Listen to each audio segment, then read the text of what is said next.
What's up? Welcome to the Tuesday Club, an institution amongst Arsenal fans, but all are welcome. And as we head into the international break, the interlull, the very tedious part of the season, that multiple times during the season where all of our players we worry that all of our players might come back injured, just as Odegaard did last time. Although, as to that, perhaps we can discuss this a bit later. Have we missed him? Will he get back into the team? Is Captain Odegaard going to be? I think he is. But you'd be forgiven for thinking that football could get boring during this period. But the reality is that we have other things to occupy us now. The tribulations and, more importantly, the trials of a modern football fan. And I want to start the show. Typical City. This is a Manchester City YouTube channel that I watch. I used to enjoy more. I don't enjoy it so much anymore. It feels to me like he's getting a little bit angry, but it's nice to see him happy. So here he is. And three guesses what he's talking about. But here we go. Once I figure out how to do this, here we go. I never felt more like singing the blues. City win the Premier League lose. Oh, City, you got me singing the blues. 1 charge, 2 charge, 3 charge, 4. Never felt more like singing the blues. City win the Premier League lose. Oh, City, you got me singing the blues. 1 charge, 2 charge, 3 charge, 4. Make that 115. It's got nothing to do with the 115, but you are up next. 115 charges. The Premier League have been rinsed, cooked, whatever terminology you want to use. Well, I mean, I might not use rinsed and cooked just yet, but I was watching that. I was like, I'm genuinely a little bit envious of how pleased he is. I honestly don't remember ever being moved to cheering for a legal case. Perhaps you can tell me if you have. Hello. Hi, Miss Melina. How are you doing? You all right? Thank you for joining us on this Interlull Tuesday Club special. As you can see, I am discussing just how happy some Manchester City fans are with, and of course, yesterday's case where Manchester City took on the Premier League to allege that its rules, which were hastily put together when Newcastle United were bought by the Public Investment Fund of Saudi Arabia, they alleged, and yesterday to some degree were found to be right in their alleging that these rules prevented them from doing the kind of business which would be fair. Now, the rules themselves were brought in by the Premier League to make sure it's called associated party transactions, just to make sure that, like, I'll give you an example. The Saudi-owned Public Investment Fund is worth 925 billion. It now owns Newcastle United. It also owns petrochemical company, which is considerably higher value asset, Aramco. Let's imagine that Newcastle United, that the new owners, 80% owners of Newcastle United, decided that St James's Park was not a fitting name for their club anymore, that Aramco were going to pay $1 billion, or £1 billion, let's keep it English, £1 billion for the naming rights of St James's Park. Now, surely it's quite easy to see what would happen if you allowed, I mean, that's not a normal fair market value. Tottenham haven't got any naming rights at all yet, but most clubs don't get £1 billion for the naming rights of their stadium, but make it 2 billion or 3 billion. There's no regulation on how much money can move between clubs. Therefore, that money now flows into Newcastle. It would be almost impossible to conceive of them spending. I mean, they're not Chelsea, but they couldn't spend so much money that they therefore have too high a loss, which means they can't fall foul of profit and sustainability. So unless there are some regulations that prevent deals being done between companies within the same ownership group, then you are going to have a situation where profit and sustainability is obsolete. And maybe that's a good thing. I'm not even sure it isn't. I'd love to have that conversation. We can talk about that. Should there be any profit and sustainability regulations? Do they entirely exist just to prevent our clubs catching up with the old firm of Manchester United or Chelsea even? I don't know, but this is the experience of a Manchester City fan in the modern era, that they're this excited by a court case where they basically won, at least in small part, they won the right to flood as much money as they want into their club. And let's carry on.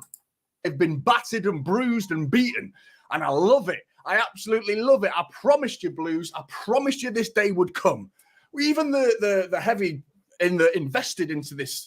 I don't know why he's almost like he's taking credit for the fact it happened. I don't think you should do that. But yeah, I promised you this day would come up. I promise you, I bloody love it. We've won out against the mighty powerhouse of the Premier League. Small little billionaire minnows that we are. We have somehow overcome the mighty Premier League situation. We're doubting this case would come true, and we've done it. We've absolutely done it. We've taken them to the cleaners. The Premier League have lost officially, and the club statement reads as follows. Yeah, I'm not going to go over the club statement. What was interesting, of course, is just like most of these cases, the Lassana Diarra case on Friday, one party comes out and says and claims it as a victory. Then another party comes out and claims it as a victory. And between all of us, I don't think any of us really know.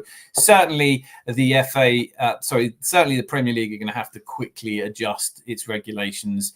One of the things that it's going to have to adjust is to no longer allow for interest-free loans to go into clubs. And I think that's fair. There's lots of things about this that we can discuss. But what's fascinating is that the Manchester City fans are so over the moon that they've won, presumably because they feel that now there's an unlimited amount of money that can flow into the club, as if up until now we've not really seen that much money going into Manchester City. How they feel this persecuted and this put down when these rules weren't even brought in to punish or restrict Manchester City. They were brought in specifically for Newcastle United.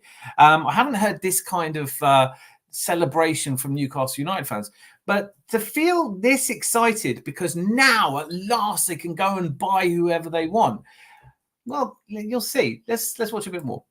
From Manchester City. Of course, this came from Mike Keegan initially. All right, so we'll go up to this is the bit I find really interesting. PSR would get title Premier League because they are the Premier League. Let's get it straight. They are the Premier League. They're the ones who think they rule the roost. So he's talking about the red cartel, which is a phrase I've heard quite a lot, which is the Liverpool, Manchester United, Arsenal. We apparently are in some sort of conglomeration of teams that are desperately trying to keep down Manchester City. The reality is we're all at each other's throats. Nobody's on any one side. It is competition. It's dog eat dog. You might have an alliance with Manchester United, but in another case you might not. But this is I think the most telling part of what typical City is saying. So let's enjoy this moment.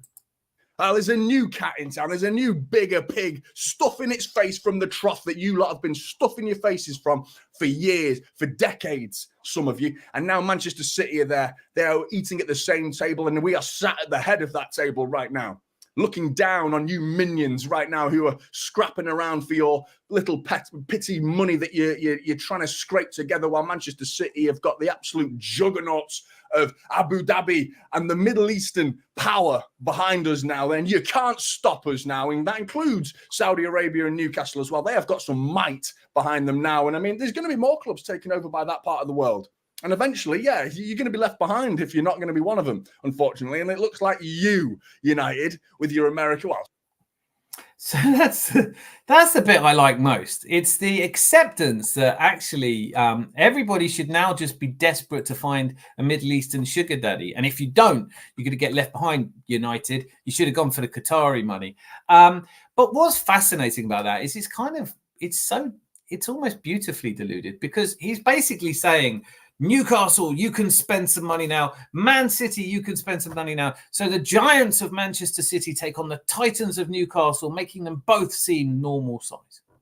That's what's going to happen. The prices will go up. Everything will go up. And some clubs will be left behind. But the thing that no one ever talks about is if all of this money is going to be spent on players, if all of this money flooding into these clubs now is going to enable them to buy players they weren't previously able to buy, let's imagine. And certainly in Newcastle's case, they've had to tread very carefully to stay within profit and sustainability. They wouldn't have had to tread so carefully if they'd been allowed to move money around the public investment fund. But they have stayed within those we can argue whether those profit and sustainability regulations should exist or not, but they have stayed within them. And now they won't have to. They can go and buy whoever they want. But who are they buying those players from? If the price of players starts to go up because Manchester City and Newcastle both want the same one, that player could go for what, a billion? Let's say, let's be ridiculous. Let's say players are now going for £250 million each, £300 million for a player. I'd love to hear from you who actually you think is worth anything like that kind of bidding war. But let's say they both go after a player and they both want him really badly. Real Madrid can't offer Jude Bellingham the kind of wages that these guys can. Therefore, Man City and Newcastle duke it out for the right to have Jude Bellingham play for them, and the price goes to 300 million. I think there are some release clauses in Serie A for that much, but then Real Madrid get 300 million. So the money is not disappearing into the ether. The question that no one ever asks, I'm really fascinated. I'd love to ask Typical City this because he's quite clearly hugely excited about the future and the prospects that his club have in terms of not being held back anymore. And this is definitely going to be the portent of things to come when it comes to the 115 charges, even though he's, in his own words, said it's got nothing to do with it. But what I'm fascinated by is a question I don't hear asked often enough. And that is, why? Let me go back a little bit, actually, because about 20 years ago, I was having a conversation with a finance expert, and we were talking about football. We got onto football, both like football, and I was talking about big money in football. And he says, it's not big money. It's big money relative to like normal people's experiences, but in business terms, football is not big money. It doesn't create big profits. There's not big money in, if you want to make a small fortune in football, start off with a large one. The history of football has been people losing money over and over again. And part of the reason for that is ever since the Bosman case, money has gone to players. The players take more of the money, the agents take the money, and they take it out of football.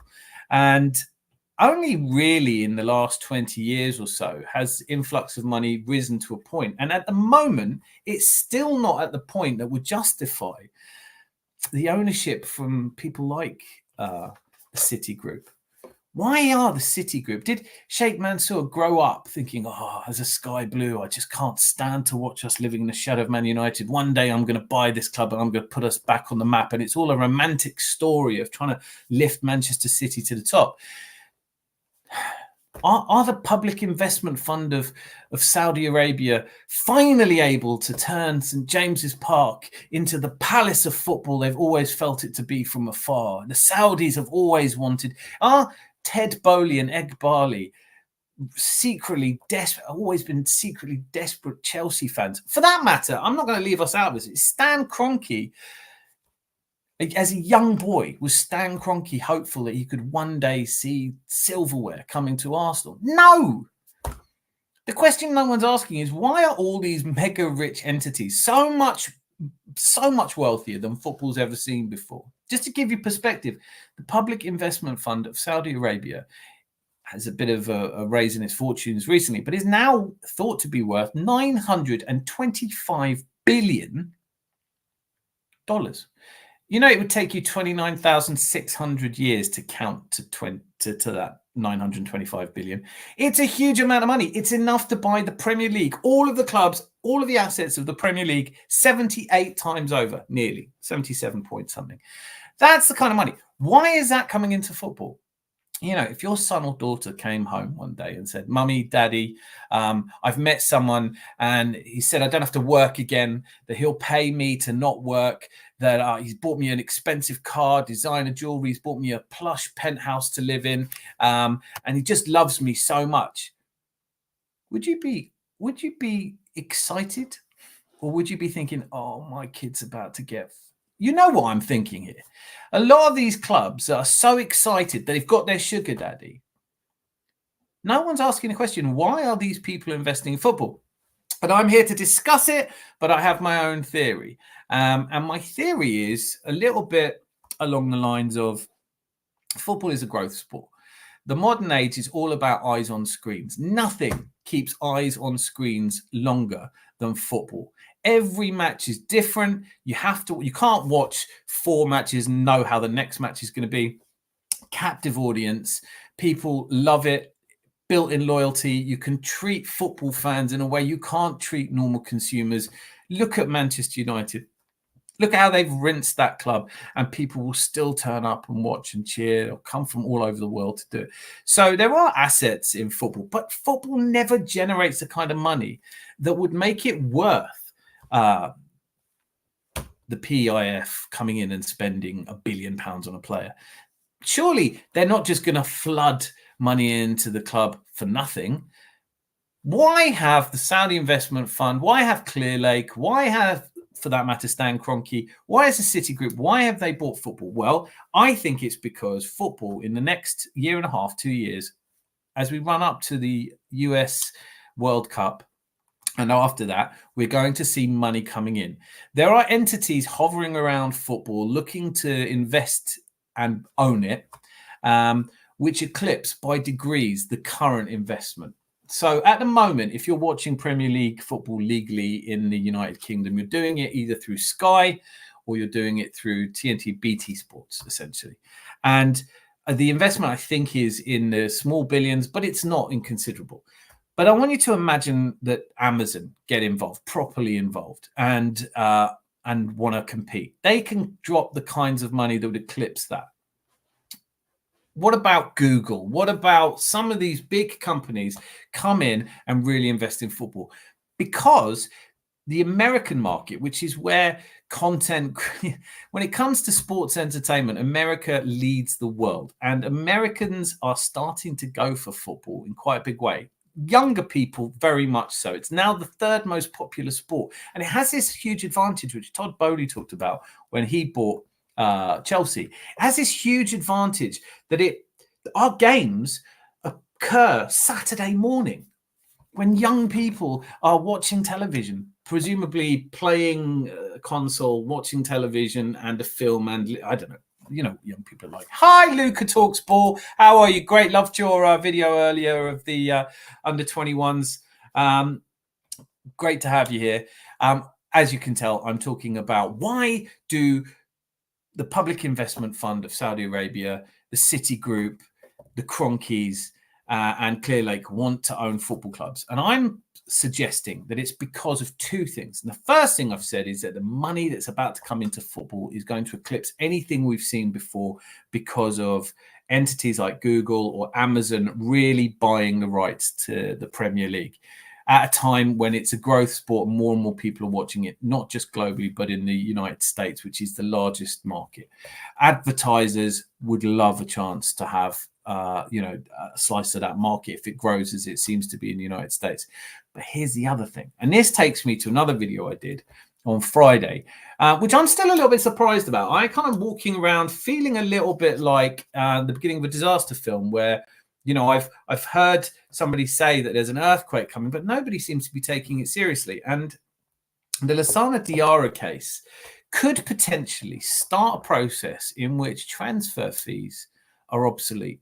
Because if a player can terminate, which seems like the outcome of the ruling, although it's yet to be fully concluded, but it seems like if Lassana Diarra can take FIFA and the Belgian FA, it is convoluted, but that's who he's taking to court, and prove that he's not responsible for breaking his contract, and therefore he's not responsible or liable for the amount that it cost Lokomotiv Moscow when he did that. And then essentially what can happen is you could buy Declan Rice for £105 million. He could decide he doesn't want to play anymore and just tear up his contract and wander off. So no one's going to spend 100 million. No one's going to spend any money at all on players. Now think about this. If there's a huge influx of money coming into the sport, where does that money usually go? Well, it's usually sloshed around other clubs in transfer fees. If transfer fees become obsolete, then the huge amounts of money coming into football, where are they going? Yes, a great proportion of them will go to salaries and wages of footballers. But beyond that, football clubs will start to have the kind of assets and money that they've never had before. And maybe that's why mega rich people like the Public Investment Fund of Saudi Arabia, like Clearlake, and maybe that explains why they don't mind how much money they put into it, because it's a guaranteed return on investment. Now, I know that the Public Investment Fund is not necessarily buying Newcastle because it sees it as a growth asset, although it has done really well. And so, if you are looking at portfolios, when they go in to buy something, you could do worse than just copying their lead. So maybe if you're interested in making good money, buy a football club. That would be my advice to you, because I do think that with the transfer market under scrutiny, with people now no longer sure if it's possible to sell players for large amounts of money, with the huge amount of money that is coming into football, thanks to massive sponsorship deals, massive television rights, and increasing commercials on a scale we've never seen before, then these clubs are going to be worth a lot of money. But Public Investment Fund of Saudi Arabia and the City Group, who've been doing it for a while now, are not necessarily interested in that. What the Saudi Arabian Public Investment Fund is interested in doing is diversifying from its revenue, which is principally now from oil, and into other areas, particularly tourism. So by owning PSG, the Qatari government has put Qatar more firmly on the map. Dubai, an emirate, in the United Arab Emirates, alongside Abu Dhabi. Dubai, when in 1980, when I lived there, was a nothing. It was a one street town. It wasn't a big deal. Now it's like a Disney World. It's like a slightly more sedate Disney World, or slightly more childlike Las Vegas. But it is a tourism hub. It is a place where people go, and it is established. And a lot of these oil-rich countries are looking to diversify. Social Joins, how are you? Very good to see you. As you can see, I'm in full flow predicting what football will look like after 2026. And that is to say that transfers will no longer exist. Entities like the Public Investment Fund will be able to draw out huge amounts of money from their assets. And rather than becoming all excited, as Manchester City fans seem to be, that this now means that they can buy huge players for huge amounts of money, I actually don't think smart investors are going to spend huge amounts of money on players. Should there be any profit and sustainability regulations? Well, are they workable anyway? How do you stop a group the size of the Public Investment Fund from, if you honestly said that you can't trade between the group, then there are a huge number of entities within that group that you couldn't prohibit. Like, they might own Starbucks. Does that mean Starbucks can't now sponsor the Premier League?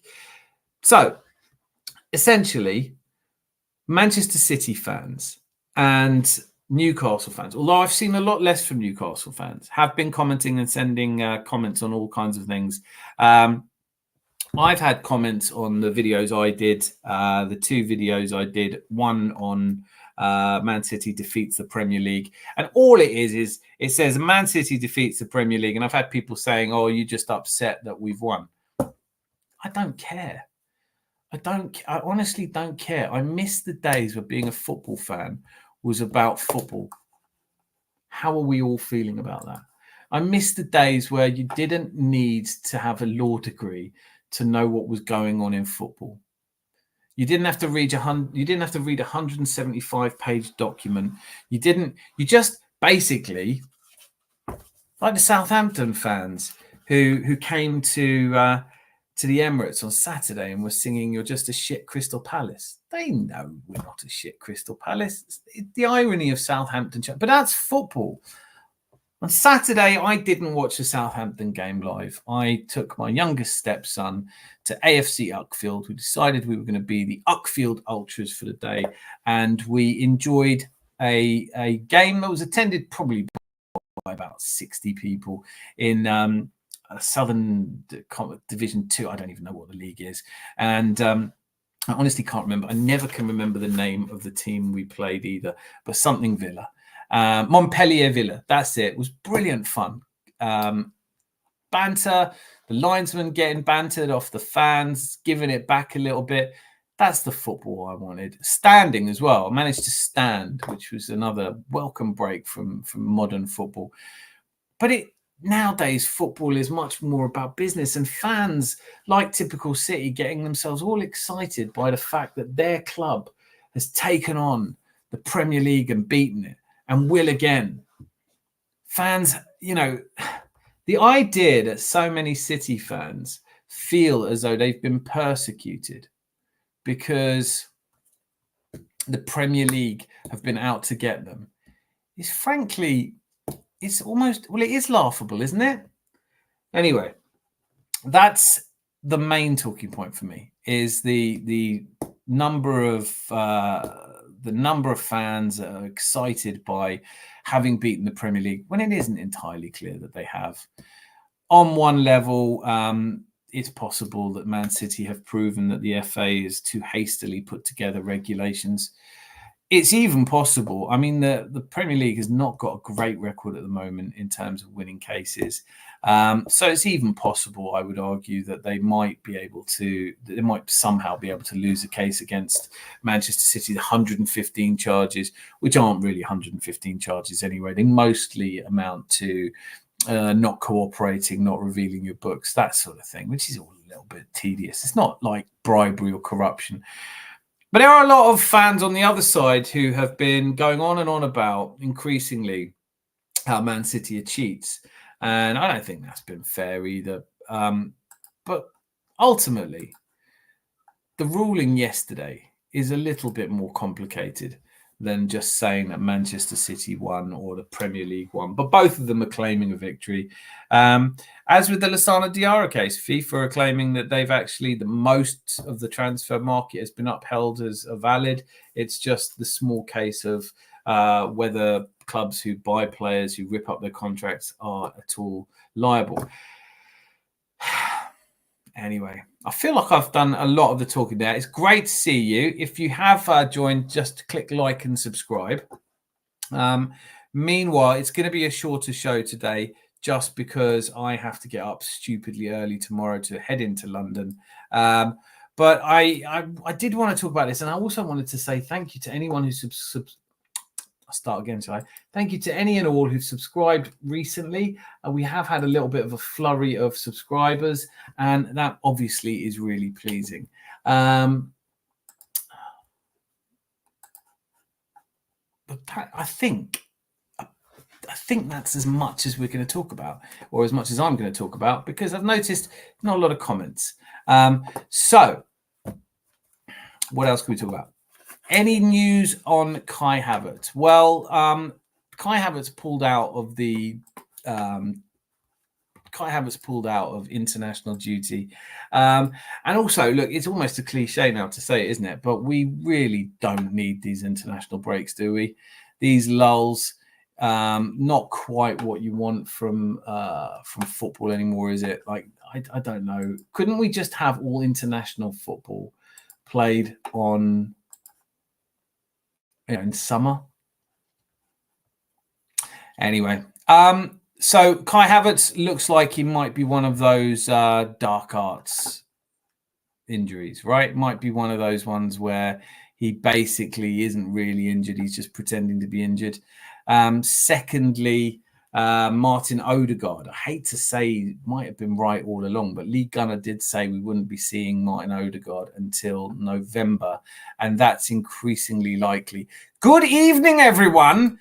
Well, good evening, BX Gunner. How are you? How are you in North Carolina? Hope you're well. Hope the family are well. I have been watching with dread that what you've been going through down there. Hope everybody you know is safe and well. I know it's a few days ago, but I haven't seen you. You weren't here for the Saturday watch along in the morning. Just finished your work day. Well, this is part of the reason that we are on later. This is why the Tuesday Club opens at 10:30. It's a lock-in. Welcome to the Adams Arms. How's your work day been? How have you been? And, you know, you may want to, I've just done literally a 20-something minute rant about the case yesterday. My prediction my question, and I'd love to hear from you, BX. I'd love to hear from you, Miss Melina. Why, Luca, if you're still there, why are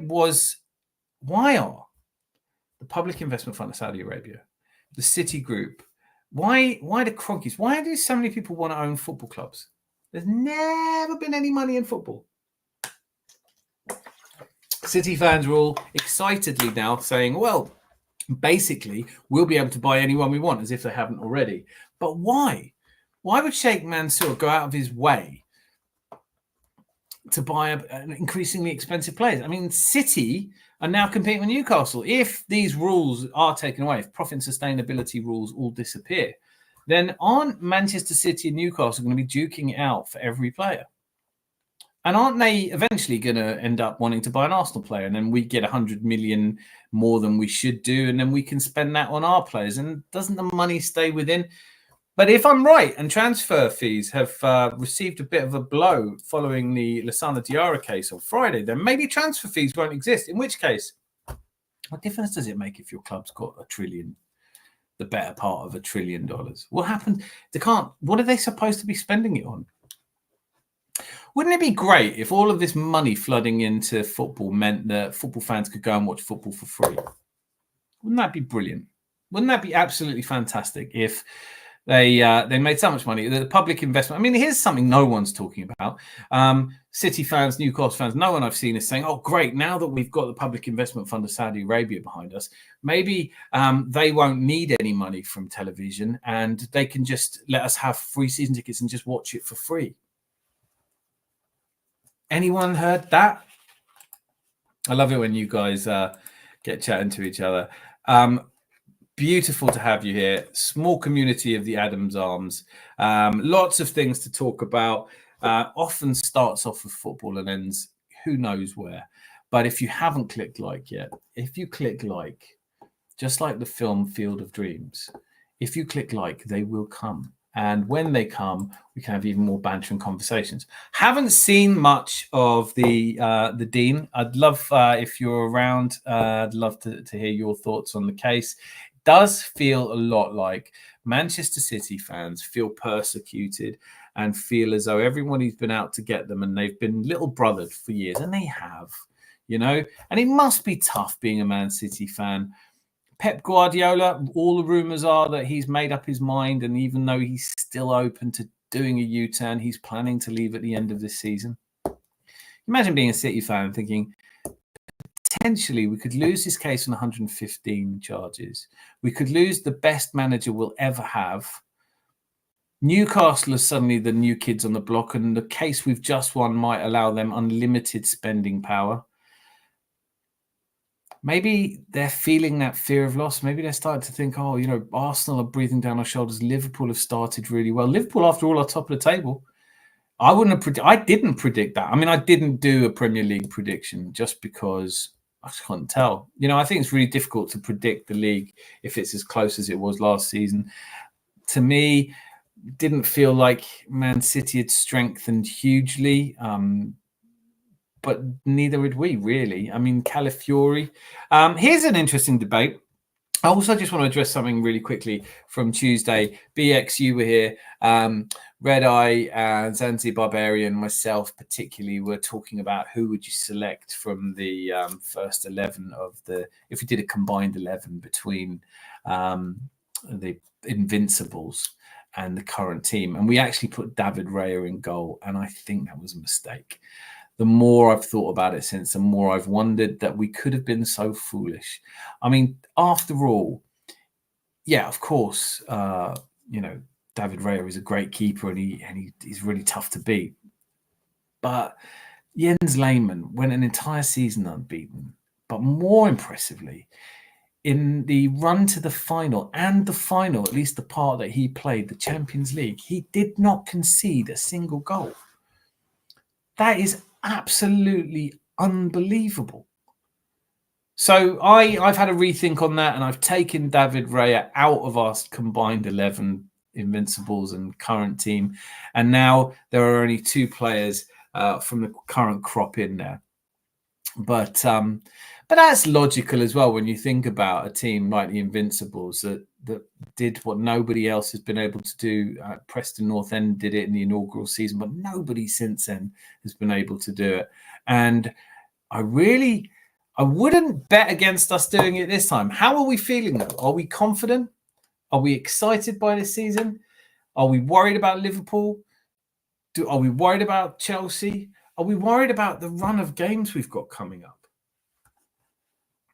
Are we worried that the actual the games we've got coming up are so much worse? I mean, I know we've got Bournemouth away, but then it's Liverpool home, Newcastle away, Chelsea away, Forest at home, right? All of these games, potential banana skins. Do you see that? Do you see us perhaps? I mean, how do you think we're going to do at Newcastle away? I mean, presumably the transfer window will still hold, and they're not, even though they're now trillionaires, or near enough trillionaires, they can't just go out and buy players. I could see them doing a really good deal to keep Alexander Isak there. So I have made the executive decision, and since Red Eye Gooner and Zanzibar Barbarian are not here, BX, I can't remember, you do broadly agreed with us on the select 11, the combined 11, didn't you? But I've made the executive decision that David Rayo has been removed from that combined 11 that was put together in the heat of the moment, excitably, and has been replaced by Jens Lehmann. Because Jens Lehmann would have been watching the show on that Tuesday thinking, what are you all talking about? Or was it Thursday? Beg your pardon. Not Tuesday, Thursday. You're absolutely right.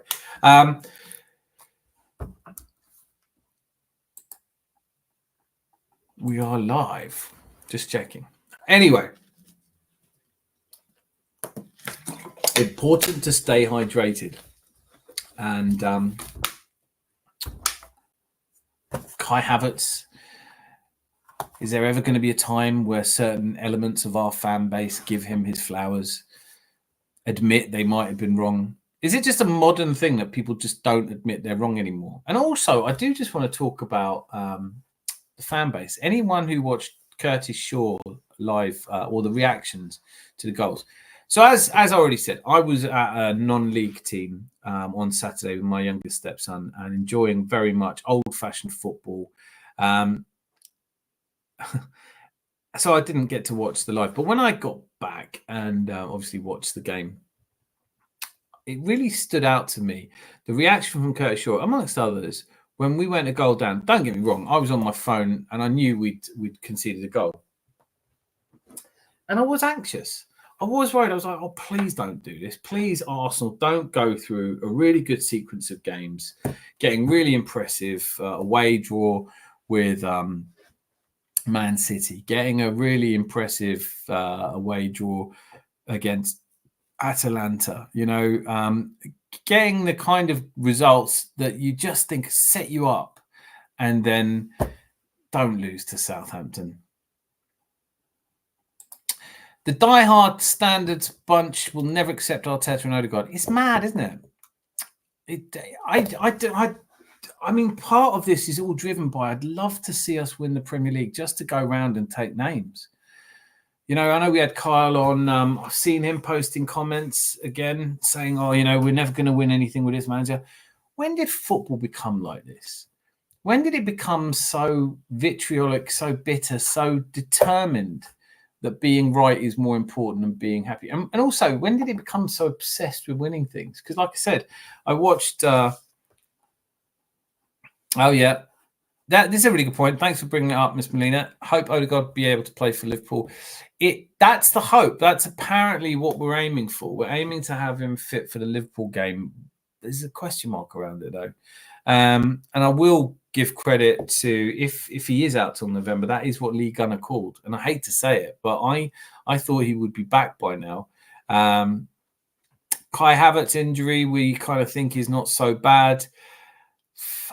There's a lot of, with Curtis Shaw's reaction to us going 1-0 down being quite so bad. I mean, it is just 1-0 down. I mean, I'll see if I can find it because it was really surprising to me.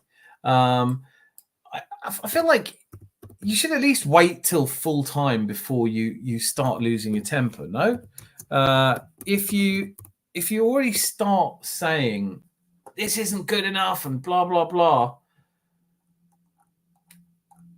I mean, we weren't behind that long, were we? It was like 10 minutes. As I said, I didn't watch the game live. I'll see if I can find it because it was. It's one of these channels where they clip all the reactions. Here we go. Here we go. And it's going to...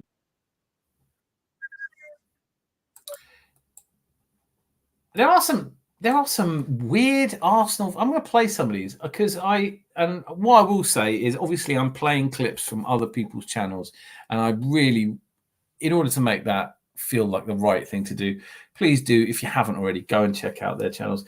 But this is Fan Reaction Football Club, which is not, I think, the best fan reaction site. But this is on Jesus for me ruined our whole attack once the triple substitution move. Yeah, you know what? Jesus is down on confidence, isn't he? He's not playing. Yeah. Well, how fabulous to see Martinelli score the way that he did. And I thought Sterling, if he'd had Kai Havertz playing up front with him, I thought we'd have seen better from Sterling. But let me play this. Did anyone see this live? I thought this was quite this is modern football fans as far as I'm concerned, right? Because we're 1-0 down, and of course everything he does is being captured on camera, right? But I don't know. Just this one feels weird. Let's have a watch of this. They've scored. I knew it. You're finished. It's Southampton. They're a championship club, Arteta. You are not Pep. You are not Pep. Don't rotate. We're losing to a championship club. This is an absolute joke. If we don't win this game, we are finished. And this one, Deluded. I love Deluded. I think he's absolutely brilliant. If you don't subscribe to his channel, what are you waiting for? He's brilliant. But yeah, no, maybe I've just had a bad experience with Curtis. I've just not. I think he seems like a top bloke. But I find this overreacting. I find this. Hey, there he is. Scott Sturgis. How the hell are you, sir? Not sure Jesus can quite believe he's no longer the main man. Need to feel for him. I think he can help us in Europe with the way he drops deep into wide areas. It's just, he is that magical player. I think if, brilliant comment, by the way. I think if I look at our team, in the pantheon of great managers, you've got, on the one hand, you've got the Johan Cruyff school where everything is about individual flair, moments of genius, because that's how he played. Then you've got opposing him a variety of different managers, but let's take Louis van Gaal, because obviously those two were such bitter rivals. But Louis van Gaal comes in and believes very much in the team and how the team works. Now, with Pep Guardiola, you see that. But he does have the Kevin De Bruyne's in there. He does have the players who can do something a bit special, the Bernardo Silvas. And when I look at Arsenal, for me, Jesus is one of the few players where you think he could do something. Obviously, Bukayo Saka. Obviously, Bukayo Saka is a star boy. But when you look at Martinelli, when his confidence is down, but Jesus, some of the European games, and I think you're absolutely right, some of the European games where they're coming at us and we have more space and it's not playing against a low block and it's not playing in a congested area, where I still think Jesus has lots to offer. But I think we need a big squad, but we need players who can do something different. But we need Jesus to find his confidence. And I don't know how you do that. I am reminded that we kind of enabled a confidence-less Kai Havertz to find his confidence by basically giving him that penalty, right? Which was a bit of a ridiculous thing to do, but it seems to have worked. Maybe we can do the same for Gabby. Deluded got mad at me 3 years ago when I said Maitland-Niles had too much mummy and daddy issues and he got offended. That sounds deep. Maitland-Niles does have too many issues. I don't know what Maitland-Niles' issues are, but he's got a chip on his shoulder, and such a frustrating thing when a player, one of your own comes through. But yeah, Deluded, I have all the time in the world for. But Curtis Shaw going absolutely mental there just because we went a goal down. Make that make some kind of sense, please. Make that make sense. Like, what happened? Like, what, Scott, you go to games. Have you ever behaved like that? Have you ever, I'm fuming, I'm angry? Deluded, I think, handles it pretty damn well, actually. But he's probably not the one to watch. This fella, this is I don't know what's going on here, but oh no, it's not the right one. Hang on, let me get the right one up. No, it's different. I'll have to find it. But I'm just interested in, and do you know what? When I panic about us losing nowadays, I worry that it's going to be our own fans that upset me. Isn't that ridiculous? I worry that and we have to put up with the anger and the disappointment of our own fans. It's Denveloper. That's who it is. How did you know? Did you see a little clip of it? I literally am just looking for Denveloper now. You've read. Oh, there we are. You've literally read my mind, or you've seen this video before. In which case, just enjoy the reruns. And by the way, I didn't respond. I'm really pleased that you were all out of harm's way in the storms. But yeah, Denveloper. What is this? What is the deal with this guy? There was a point where I was watching him. But he takes his top off every time we score. He used to, and it ain't one of those. You know, it isn't one of those. This is not one of those guys where you think, yeah, take your top off, show them what you got. This is not on display plating. We are nothing. What it's going to be, Paul. Down the left hand side here, Southampton pushing forward with it into the box. A right footy straw for sake. Now, anger. Fernandez, he come close earlier on. Me. Is anyone else love the fact that the on this channel they've put the food on top of it? But like, who gets this angry? Why are we so angry? Like, get angry if you want to leave 1-0.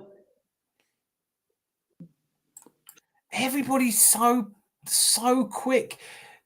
Is that what's wrong? Is that why we're not winning leagues? I'm going to say, I want to introduce what I imagine ought to be a very controversial subject here, because I've seen the likes of Lee Gunner and God knows others that have said the reason that North Side London, the guy that looks like a drag queen. I've seen these guys saying that the reason we don't win the league is because the fan base has too lower expectations, and it really winds me up. It triggers me, frankly. But I wonder if there is some truth in the fact that because we're so tense and nervous, I don't think it was the case at the Emirates. Scott, were you there? Did you see it live? I bet the fans at the Emirates were cheering and kept it going. And I have to say, much love to the Southampton fans who were singing their hearts out. And had all that hope and confidence for about 10 minutes until we equalised and then went on to win it, obviously. But is it true that it's a fan base that's so nervous and so a little bit like the City fans that are over celebrating this court case because they actually have this pressure of 115 charges and it's making them behave a bit stupid? Is there a case to say that Arsenal fans are putting too much pressure on the team? That every slip, even mid-game, is greeted like it's the end of the world? Because for that, for that kind of level of reaction, that anger and antipathy towards, I never lose when we concede. I lost my mind when California dribbled it into City's net and when Reyes Sunshine saved a penalty against Atalanta. Yeah. But you know what? It's football. It is really important. It's a tribe. We belong. We give ourselves. We support. Which is why I can't understand when people won't now, because they said right at the beginning. And I was one of those. I said I didn't want Kai Havertz. If I wouldn't have spent the money on Kai Havertz, I would have spent it elsewhere. But I think as soon as you put the shirt on, I saw somebody discussing this actually. I think it was Lee Gunner. I know I'll keep going on about him, but he's my most triggering one. But he was talking about how, you got to get behind the player because he's got the shirt on. That's right. That is exactly right. That's what you're supposed to do. That's why you're a supporter. Some of these fans aren't so much supporters. They come across a little bit more like stalkers. Do you know what I mean? Like when someone like Lee Gunner, you kind of think it's almost like he briefly went out with Arsenal as a kid, a young man. And Arsenal found someone else and tried to end it amicably. But ever since then, he's been going through Arsenal's Facebook pages and hoping that something bad would happen. And everything that comes up that could potentially be bad, he's been jumping all over it, and it's made him deeply happy. Smile and be happy, guys. This is Arteta Ball. Yes. And tell me a time. I know how long you've been supporting Scott. Tell me a time when you've loved every player. I mean, like, the Invincible season would have had players in it. People forget there were players in that. that Jeremy Aliadier, people don't sing songs about him to this day. But this squad, particularly now that Fabio is off in Portugal again, but this squad, I love them all. I haven't got a problem with Zinchenko. I think he's great. I'm slightly suspicious that he might be a better left back than Calafiora, although I love watching him power through. Funny how they're the biggest critics, but support the club the least. So even then, support them. They do it to leech money off the club by bashing it online. There is an element of that, though, isn't there? There is an element of be honest. When Spurs, and we probably should laugh at Tottenham. There's no point in having a Tuesday night club if we're not going to a little bit laugh at Tottenham. Well, we got to, haven't we? But what's the first thing I do when something like the Tottenham result happens? When Brighton, the mighty Seagulls, give them a 2-goal lead and then beat them 3-2 anyway. What's the first thing I do? I promise you, is I go to expressions. And I can't wait for I'm fuming. I'm gone. It's over. If you're going to give reactions like, the Curtis Shaw reaction, who really wants to see that? It's not other Arsenal fans. I'm not rushing to see, these reactions. I'm rushing to see the reactions of clubs get beaten. Talking bad about Arsenal pays his bills. Absolutely. They've slated Calafiora even before he's playing hard. I'm definitely not slating Calafiora, but I do find it's shiny new toy syndrome. Because I haven't seen how much of him, but in the first game he starts against Manchester City, he scores the worldie. But people aren't talking about the fact he got absolutely done for the first goal. He got twisted inside out by Savinho, and that shouldn't happen. And he's made some mistakes, not maybe as costly as Zinchenko has made mistakes, but Zinchenko gets grief for that ball that came over for the Villa goal when we got beaten at Villa Park last season. But Ben White was out of position. Gabriel was out of position. So first thing I did was go to Football Heritage TV with Savra and give him shit. Did you? I thought he wasn't doing. I honestly thought he wasn't doing it anymore. Didn't he? Am I misreading that? I tell you what, I want to do that because if we are going to spend some time, and I think we must, it's our duty. We don't have a choice. You can't be an Arsenal fan and not laugh at Tottenham. I mean, part of what makes it so delicious to laugh at Tottenham is how full of themselves they get just before it all goes bizarrely wrong, just before it's all completely embarrassing. They're so confident and they're so sure of themselves, and then, well, we all know what happens. I mean, they define Spursy. Spursy is the way they've defined themselves. And is there ever going to be a time where they're so bad? Here's a question for you. Can you a time where Spurs are so bad legitimately that you actually start feeling sorry for him? That you actually feel like, I can't do this anymore. I think I've started to get there with Manchester United, honestly. I think that bore draw between Villa and Man United, I actually felt a pang of sympathy for Man United. For their fans, at least. Hey, Zanzi Barbarian. When I saw the halftime Brighton versus Spurs, I thought, crap. Then I got a message from my older brother who's Brighton supporter, and he said, I bet Arsenal supporters are happy about the result. I got to be honest with you. I didn't have a bet, but I did. Look, so many people saying it, aren't they? I could see it. We watched it. It was just a brilliant game. But obviously, I've married into a Brighton family. I'm now halfway between London and Brighton, and my missus' parents live in Brighton, so they've been Brighton fans for years, and I love to see Brighton do well. I really do. Obviously not against us, and there was that period a couple of years ago where, oh, geez, yeah. Ben White had a genuine injury too. Interesting, Tomiyasu is back in contention. Oh yeah, that was true. First lineup at the international break will be interesting. Will he keep Calafiora left back? I don't know. I'm honestly, I think writing looks on the wall for Zinchenko, but should it? Urian Timber looks better at right back, but then Ben White will be, rested. He's not obviously in the international break. And his face when Welbeck scored. Actually, you know what? Just let me just do this first. I did a short which I think sort of we could look at now, because Ange Postecoglou, you know what? Like, he just looks beaten up, doesn't he? Like, what the bloody hell is this? I don't understand. Spurs is basically where he's at, isn't it? What the actual hell is going on is what it feels like with Ange Postecoglou. So I did this short, which for your viewing delectation, I intend to share. So here we go. This is Ange Postecoglou.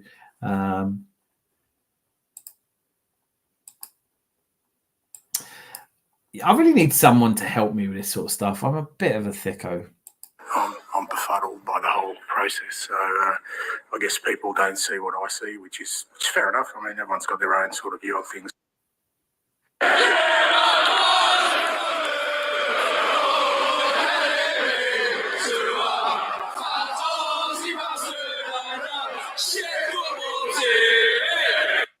We've got the best chance about Spurs. Oh God, yeah, Welbeck to score it, and he missed it. And I thought his interview full time was brilliant as well, because he was talking about how he'd missed a chance and he was gutted about it. But I mean, how long have Spurs fans been going on about? I mean, I'll be honest with you. Mickey van de Ven wasn't his best game. Porro, not great. I mean, them talking about when they do the combined 11s and we can barely get a player in there, and you just look at it and think, I tell you what I feel for Brennan Johnson, that elfin-faced. He looks like one of the characters out of Snap, Crackle and Pop, but I think he's a top little player. But he gets they're all going mad 6 and 6, reminding everyone that actually they forced him to come off his social media because they were so horrible to him. So let's have a look at some of the Spurs reactions. I think it's the same. Fan Reactions Football Club. I mean, I'm sure you all do this already, but let's enjoy these together. Johnson! 20 in a row! Yeah! 6 and 6, rah! Brennan Johnson, rah! Brennan's got. It's a bit over the top, isn't it? It is a bit. Did you celebrate like that when we went 1-0 up against Brighton? Not sure anyone did. It's Johnson, man. What's man talking about? Yo! Brennan! He's getting some legendary cooking. Oh, Brennan Johnson! Oh, Fud. Some of these are legendary. I mean, I tell you what, I really like this guy. I really. There's a moment how many of you occasionally watch this fella? I totally forgot his name. Hotspur Hippie. We can get it in once, we can get it in again. Here we go again. Come on, Spurs. Oh, yes! That's a goal. That's a goal. That's so Alan Partridge. That's a goal. I just love it. But we're not here to watch them getting. We're here to watch the moments where their souls leave their bodies. That's what we're here to watch.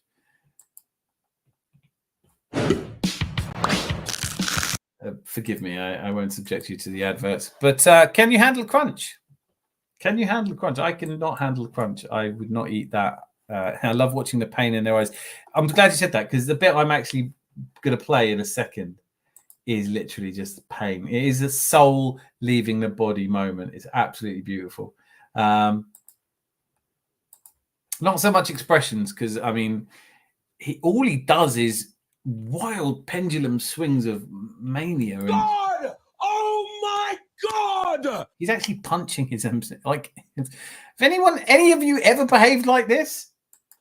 Oh, but it's just too easy. Too easy. Oh, this is looking like basketball now. He even did the celebration. He dunked on us, blood. He dunked on us, blood. Yeah, he did. Oh, I mean, I did love the look of. Why? I did like the look of Brighton. Bravo. And Mitoma, I've been a critic. No, 2-2. 2-2. We're in the dressing room. Oh, he hasn't for ages. It's gonna be a spicy These are the game best now. bits. The best bit's Why, coming Tom? up. That's from The 2-0 best bit up. is It's gotta literally be you 5, see and a now we're down Spurs to fan 2-2. Yeah. losing his Why? You heart. have to think about It's the in the dressing room. chances Like, from the first half. Now It's you have to the think about Outlaws those really chances watching from the this sort of first stuff. half. God, Oh, Matoma. Oh, they're in. They're in. not these They're two. in.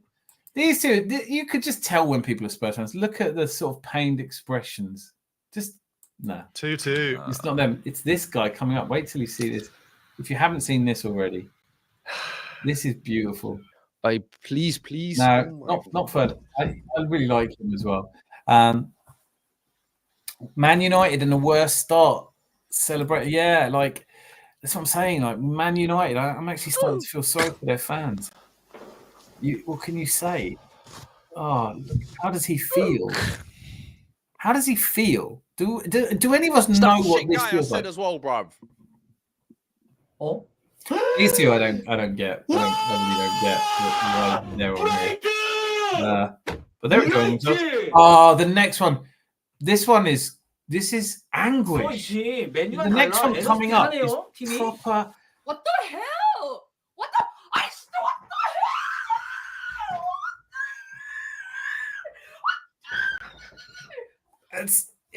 That's a new level of anguish. That's and there she is, just collapsed. Oh no. Okay. This one is the one. Look at this. Look at this expression. This is what his club has done to him. And this is just Brighton equalising, by the way. This isn't like them losing the Champions League final.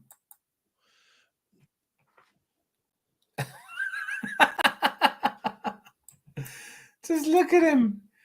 Oh, he's so beaten up. Oh, this is why I don't do watch-alongs. Can you imagine? Like, I would be so boring compared to these guys. Be like, that sucks. All right, here we go, bro. Oh, Hotspur hippie. I really like this guy, but he's only 40. This is what supporting Spurs, even from the distance of Sydney. They're on the roll. Shit, they got one in the middle. Oh, shit. Oh, no. Oh, no. Oh, no. That's what it is. It's just too much for me to get my head around. Their pain is like elixir to me. I love it. Hell no, their fans were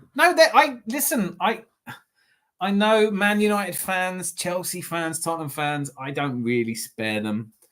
I've put up with a lot from them. These spuds are too funny, though, aren't they? Like, and we all like North Londoners. We all know some. Just the shit they give us. Oh, I don't. He's full. I don't. I honestly don't know what to say. This is like it's the hubris. It's we've got this done and dusted at 2-0. It's like before we, here, this is them reaction. Sorry about adverts. I don't know if any of you are thinking perhaps buy something from Prime. I don't know if Jeff Bezos is short of money at the moment or something. Adverts. Oh, JD Sports. You might want to buy something from that. I'm not sponsored by any of these. Here we go. Oh, sorry, I could have skipped that. Talking about El Confidenzo, we needed this from you, Werner.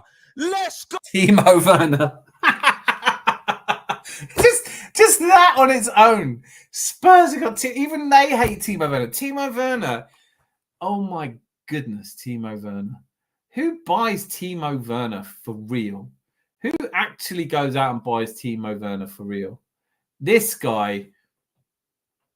Madison goal! That's 2 Tottenham. Yeah, stun on that pussy Joe Veltman, Joe Veerman, Joe suck my. Shuck up, Joe Man. How about that, Joe? How about you show yourself out, How about that, Joe, you pussy? Huh? I got to say, I don't like Joe Veltman. I mean, do any of us? Huh? Pussy? You want to try and push my co-captain? You want to Madison, co-captain, love it. push my co-captain? Push him again and see what happens. You score on your bitch ass. Here we go, Werner. Come on, what you got, kid? What you got? Nice ball. What have you got, kid? Timo Werner. He's talking about Timo Werner. He is 40. I'm 63 and I thought he was about my age. No, he looks older than 63. So none of them have ever seen Spurs win the league. No one alive, I don't think, has seen Spurs win the league. I know I'm being a bit, well, remember seeing, it is. To be fair, Hotspur Happy Bloke's reaction seems more normal, just hide. Yeah, exactly. But it is just that beautiful thing. Which one's Jacob? Is he the American guy?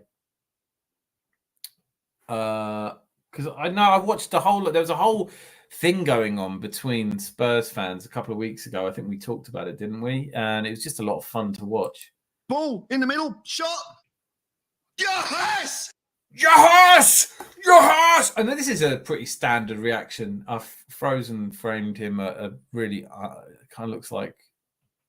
Oh, well, it's not good. It looks like his sex face. That It's one. another what? It's Madison. Oh yes, goal! Tottenham Hotspur.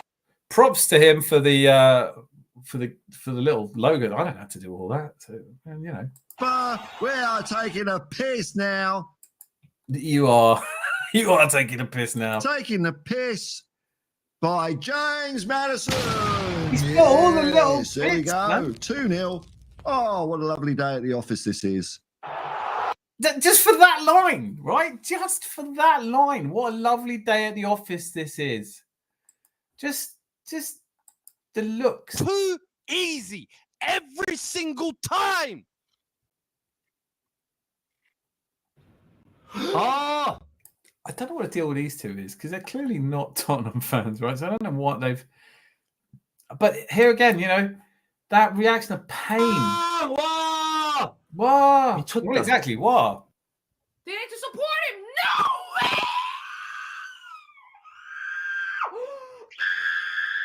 I just want to say to all the parents out there, if your daughter is in a bedroom making that noise, why isn't someone rushed in there? Why isn't someone rushed in there to help her? Because what would possess a person to make a noise like that? I never see that. I never see, what's he called? BX? What's that guy's development? What was the guy you said? I'll have to go up here. Developer. The noises he makes, and you think his mum's probably brought him a sandwich at halftime. Oh, do you have to make that noise, Den? Could you not just shut up for a bit? Your dad and I are trying to watch. It's all that. They called him Turbo Timo. I know. Actually, this is what happens.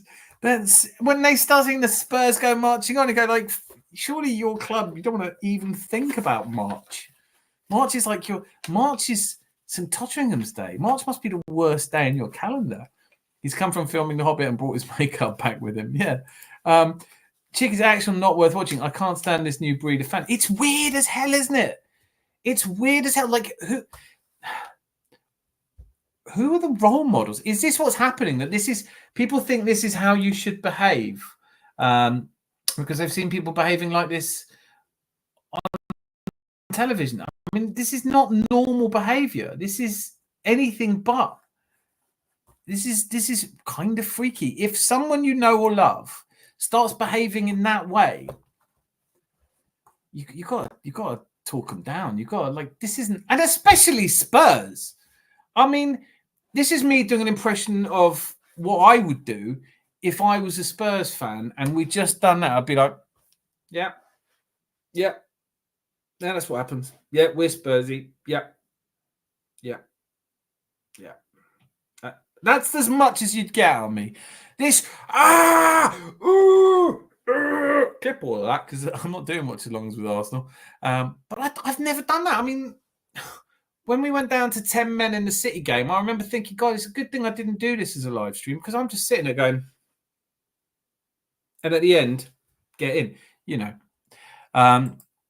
She immediately puts a pillow over her head. It's self-sacrifice torment. She's ready to, yes, and why? Why is she? What is she expecting? It's Spurs. It's Spurs, what is she expecting? I don't understand. I mean, we know what Spurs are. Spurs have never been any different. I mean, how old is she? 23, 24 years old? I mean, if she's been watching football 13 years, what has she ever seen from Spurs? What do you see every single season? Every single season, They get, you know, every other season there's a new manager and new hope. I mean, can you remember them singing "I'm loving Big Ange" instead? Because they started the last season off with the simplest fixture run I've ever seen. And they managed to get top of the table after 9 games and then had 2 or 3 injuries and it all fell apart. They're not singing "I love Big Ange" instead. And also, I don't think Big Ange loves them. I honestly thought he cut a very solitary figure. A very solitary figure indeed. And I mean, what do you do if you're Big Ange? What is the solution? You know, when you're talking about always win things in the second season, what a stupid thing to say. Really. It is a stupid thing to say because this isn't, you know, this is not, it's not the same, is it? I mean, this is not Celtic where, let's be honest with you, if you don't at least win something in your second season, you're not getting a third season. Owen Conte has Napoli top of Serie A. Oh, do you know, I didn't look. I haven't looked. Conte, I was looking at, what I did look at was Big Ange's win percentage. It's not as good as Conte's was. It does make you think. I mean, I know, look, I don't want to dip into cliches, but let's do this. Let's talk about it. Like, we've got, you know, a good crowd of us here to talk about this. I want to talk about, is it ridiculous that, I mean, that game between Spurs and Brighton, everyone knew was going to be a barnstormer. Everybody knew it was going to be absolutely brilliant, right? Because ultimately, you've got 2 teams that go at it. You've got 2 teams that, you know, but Andrew, you know, I mean, this is who we are, mate. It's the only way we know how to play. I don't really know what I'm doing here. How did I end up in this shithole? You know, you've got that. You've got that. We only have one way of playing. You don't have. Who has one way of playing? I mean, Southampton have one way of playing. Burnley had one way of playing. Tottenham now have one way of playing, and it's not difficult to work them out, is it? They lack a little fight, to say the least. I'm befuddled by the whole process. So he actually said that. That's not me doing a voice clip from somewhere. He actually, I'm befuddled by the whole process. Well, that's not good. It's not good to be befuddled. Where do you see Tottenham finishing this season? I've done a little prediction, by the way. I've done a little predictometer. I'm doing a video. It'll be out in the next couple of days, which has gone through using the Gooner's very own supercomputer. I've done a prediction of where I see all of the teams by Christmas. There's just too many variables to go much beyond that. But I have come up with what the league will look like at Christmas. Where do you guys see it? Because we've got some tough games coming up. I'm expecting us to get 3 points against Bournemouth. I like to think we get 3 points at home to Liverpool. Am I just being hugely optimistic? Don't really know what to expect from that Liverpool game because on the one hand, you've got the team that lost to Nottingham Forest. On the other hand, they are looking, I mean, you know, they are looking, Arne Slot. I don't think anyone really knows what to expect. I'm kind of hopeful that they haven't got the legs to go an entire season because it'd be so, I mean, could you imagine anything more heartbreaking than coming second to Liverpool? What about the news today? The rumours, the news, the rumours. I mean, it's all the same thing, isn't it? The numerous, the ruse, I don't know. The rumours that Pep has decided to leave at the end of the City. Must be about time. He's been at City longer than he's been anywhere. I think he's been at City longer than he was at Bayern and Barcelona combined. And I don't know if it's enough for him. I don't know if winning 5 in a row, and if he did, let's say he wins 5 in a row, is 6 in a row a draw for him? Maybe he does want to win the Champions League one more time without Messi. But my prediction is coming out. I don't know if I should share it, but we have the games that I'm worried about. So I do think we'll beat Liverpool at home, Newcastle away. But it's the Liverpool home game that we're expecting or hoping that Odegaard's back for. Newcastle away, Chelsea away. I'm worried about Chelsea. Anyone else worried about Chelsea? On the prediction, Spurs will end up 7th or lower with Man United below them. Yeah, I think Man United. Obviously, the other big news story from today is that the Man United board met for like 7 hours to discuss, and they've come out and said that they haven't approached Thomas Tuchel. I have to say, I mean, when you bring in someone like Thomas Tuchel, it definitely didn't work at Bayern. It was a bad move at Bayern. But essentially, they had a dressing room full of decent players. They needed to replace Lewandowski and hadn't. But Tuchel made the decision that he needed a striker, and he put pressure on the board. And he'd do the same at Man United. So that means Man United got to stump up even more money. Yeah, Palmer is... where do you stand on this one? Because 606, Robbie Savage and Chris Sutton were talking about, it's a radio show in the UK that comes on after the football. If you can get it on, it's worth listening to. Get the fans phone in. They were talking about how Pep had made a mistake in selling Cole Palmer, and I think it was Chris Sutton saying no, it wasn't a mistake. He needed to go and play football. How good is he though?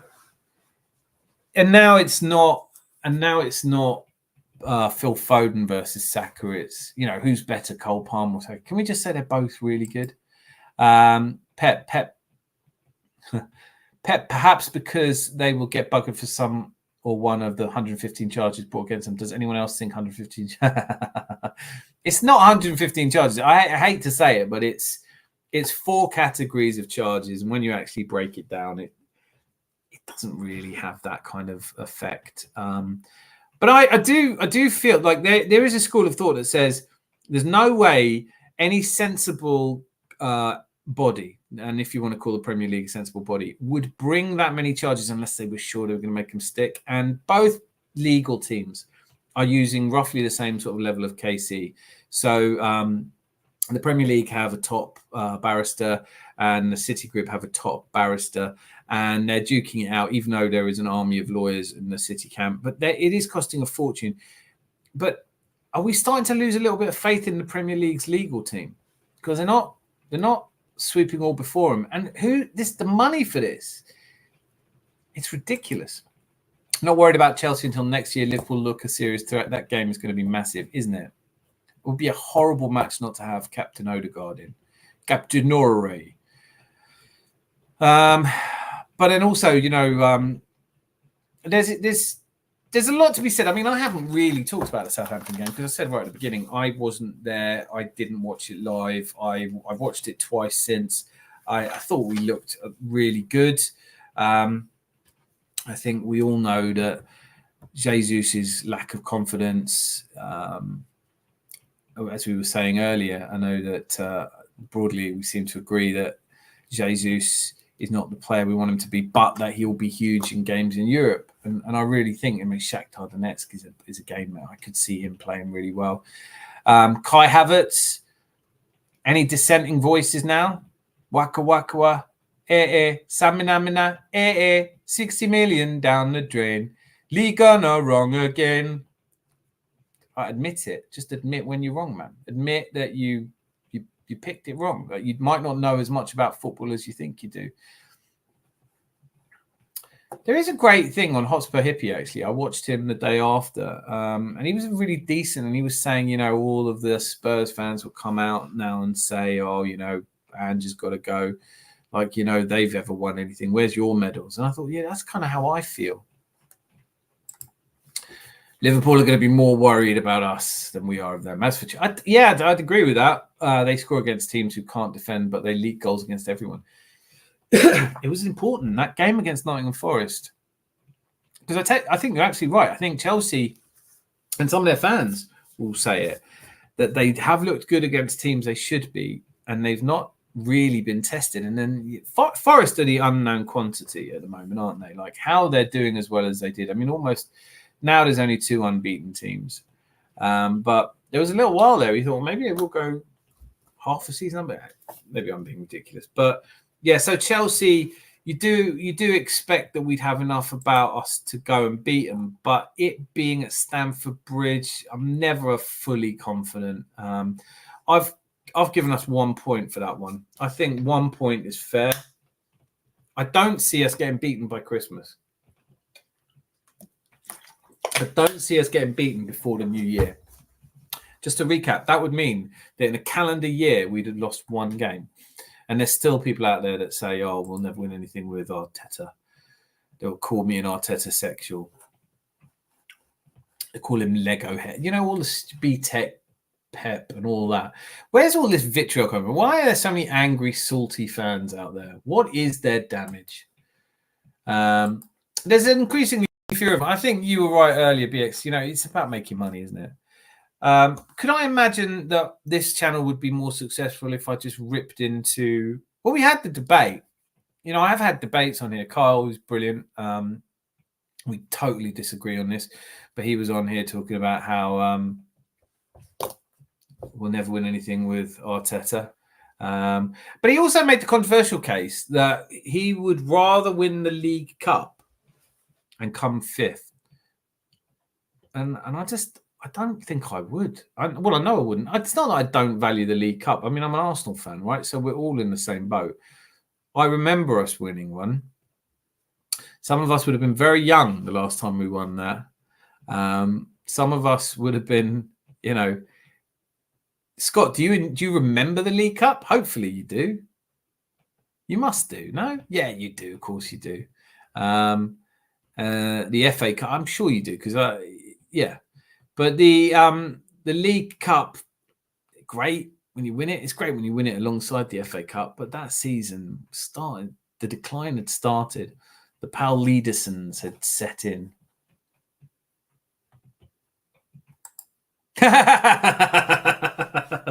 It is a Tuesday night club. It's got to be done, and we're having a lock-in. Having a lock-in, and because Rosie's not here, maybe she'll still turn up. It's not the same without the whole gang. No Red Eye, no Rosie. But normally Rosie is very kind to suggest that you should click like and subscribe. And far be it from me to disappoint her by not doing so on my own behalf. It's been a really hey.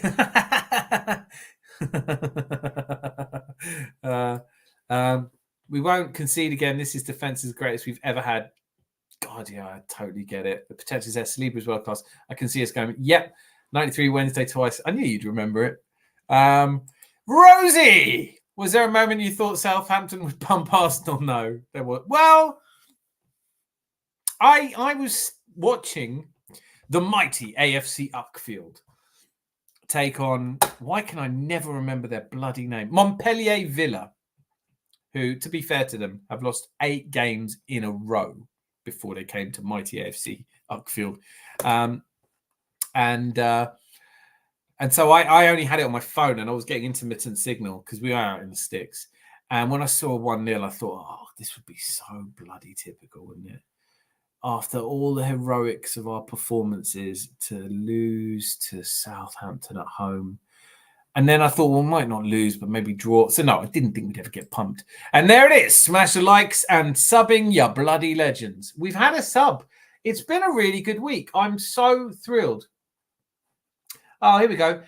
This is a classic comment. Do you know one of the things I never expected when I started a football channel is that so many people will comment on a video. Let me know if you've ever done this, because it just blows my mind, without watching the video, right? Without watching it. So the title is Man City defeats Premier League in legal battle. What happens next? Which is, I don't think, controversial. I don't think that's a controversial thing to say. Is it? Man City defeats Premier League in legal battle. That is a bit controversial because it's not clear who won that legal battle. But legal battles are a bit boring. You never really know. And then someone's come on without watching the video, I guarantee, because he's put, you do not understand the outcome, so why are you even talking about it? All City had to do was prove any part of it was unlawful, of which they did. So that means the current set of rules have to be withdrawn and they will have to be rewrote and voted in again. Do you think the PL can get enough votes? I actually doubt they can. It simply is not a retweak of bits. It's far deeper. So get the facts right before you push out untruths. Or, to put it another way, before you offer an opinion. So I actually think he might have read it. I hate to say it, but I do think he might have read it. But there's a couple of... fair play to Happy-XE1PB. This cracked me up. He wrote, the Red Cartel were the biggest spenders before Chelsea and Man City got investment. They're just scared the playing field is level now. Get over it, Red Cartel. And I was like, you blatantly didn't watch the video. Why post a comment if you don't know what's being discussed? And he went, because I don't agree with the content. It does not change the facts. And I was like, you didn't watch the content. He goes, and then, no, it wasn't him actually, but one of them actually went, yeah, fair play. I didn't actually watch it. And you think, what are you doing commenting on something you haven't watched? 7 likes. Is that good or bad? Do you know what? Straight up, so that we all know this. What really matters is how long you watch for. Likes, comments, all that subscribe stuff doesn't really make a difference.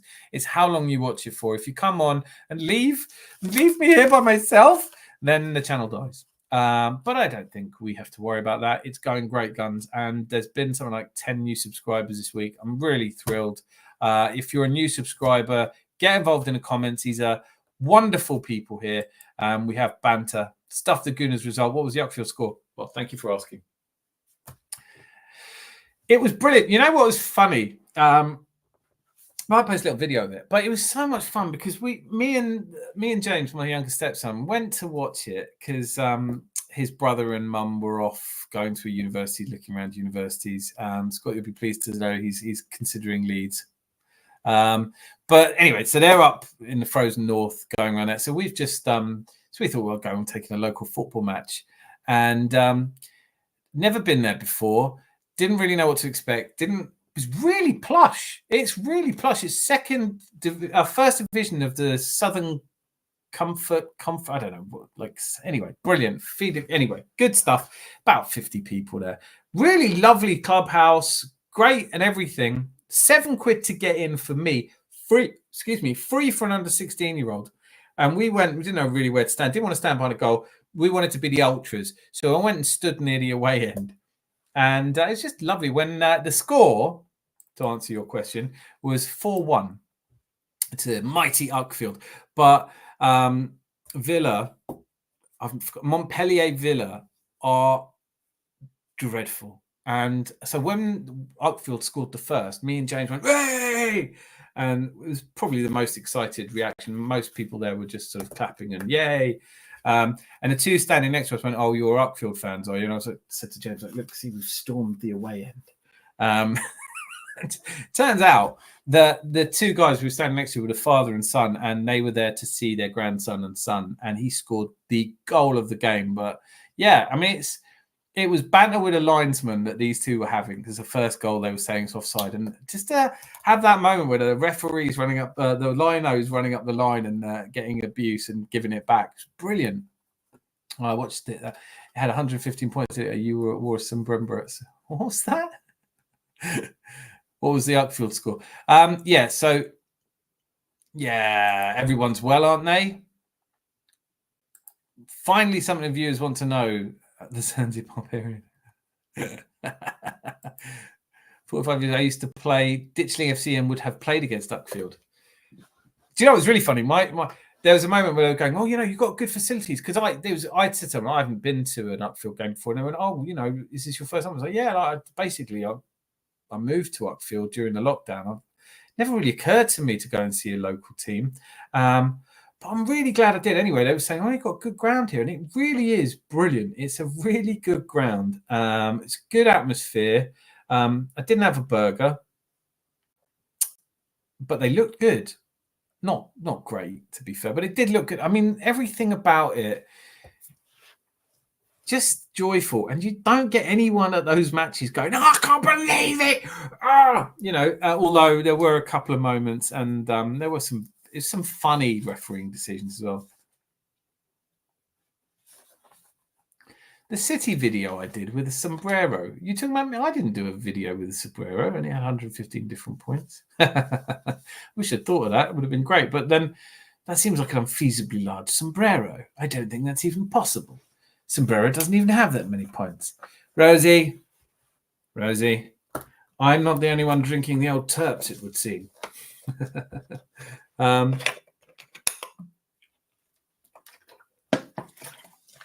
I do get so much shit from City fans. You can't post a video. If you post a video about City, they descend on you. They're so anxious, aren't they? They're so deeply terrified that it's all coming to an end. That it's all coming to an end for them. That there won't be, that they won't be top of the table anymore. But, like I played, I mean, if you didn't get to see the first, I mean, if you could go back and watch, there'll be, obviously this will be on. But I was just saying, like, to celebrate the case that they've won, which essentially, in theory, well, it wasn't about them anyway. The Premier League changed its rules on associated party transactions because of the fear that the Saudi investment fund, public investment fund, is worth 925 billion.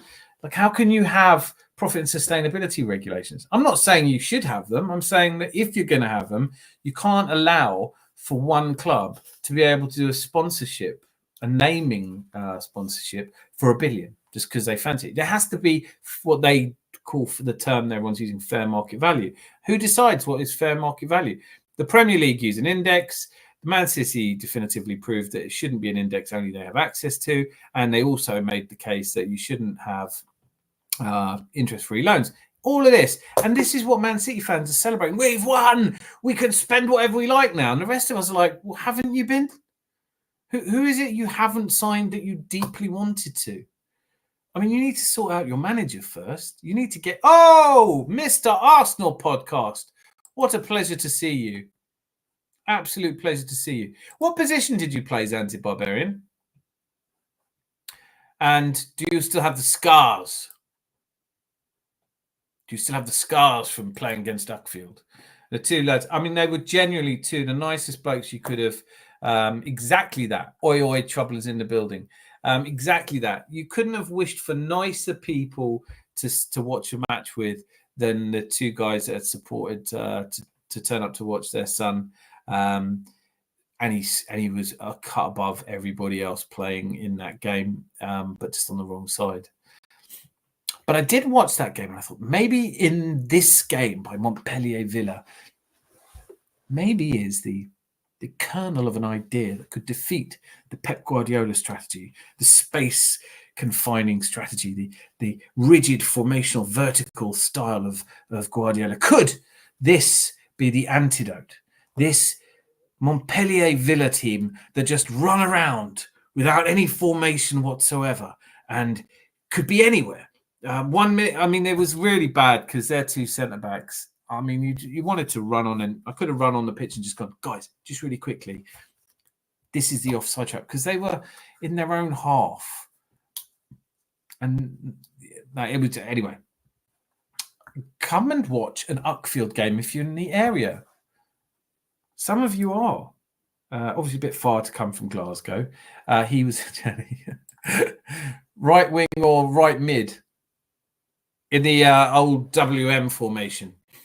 I can use both feet. I can use both feet. I mean, I'm biped. I just can't kick well with both feet. Last time I drank was 7 years ago. I'd be doing well to be streaming. Yep. That's you'd have no tolerance now, and that's a good thing. This is, of course, we're not sponsored, as you know. Tesco do not sponsor me, but Elmhurst Spring, the drink of. Hey, Coach Jordash, it's been a while. How have you been? Good to see you, sir. Great to see you. We have been talking about all sorts. I had a bit of a rant for the first 30 minutes about the future of football. It will be there in recorded form. We've watched some Spurs fans getting upset, shall we say, to put it politely, when their team, quite out of nowhere, let them down again. It's happened again. Tottenham, I mean, that's being a Tottenham fan, is that? How can you still get upset? Talked about, listen, Zanzi Barbarian, now that you're here, I don't know if I repeated this while you were here. We put together a combined 11 from the first team now, or the squad now, and the Invincibles. And we all agreed, I think we can collective responsibility, we all agreed that David Raya was in ahead of Jens Lehmann. And I realised afterwards that that is a thoroughly ridiculous idea. Not just because Jens Lehmann won in his first season, won the Premier League as an invincible, but mostly because I recalled that in his entire 10 games of the 2006 Champions League, he did not concede a single goal. The first goals we conceded were him off the pitch. Now, obviously, it was his fault we lost, and I think we're all a little bit bitter because of that. But he's got to go in ahead of David Raya. Is there anyone here who would pick Jens or David Raya over Jens Lehmann? We did. There were 3 of us. Red Eye was here. I used to spend hours upon hours kicking ball at a low stone wall, trapping the ball and kicking it back, and I have to use both feet. Yeah, do you know what? That's the best advice. That is, that's what James, who's obviously falling in love with football, having seen the mighty Uckfield, and he was off on the weekend doing that.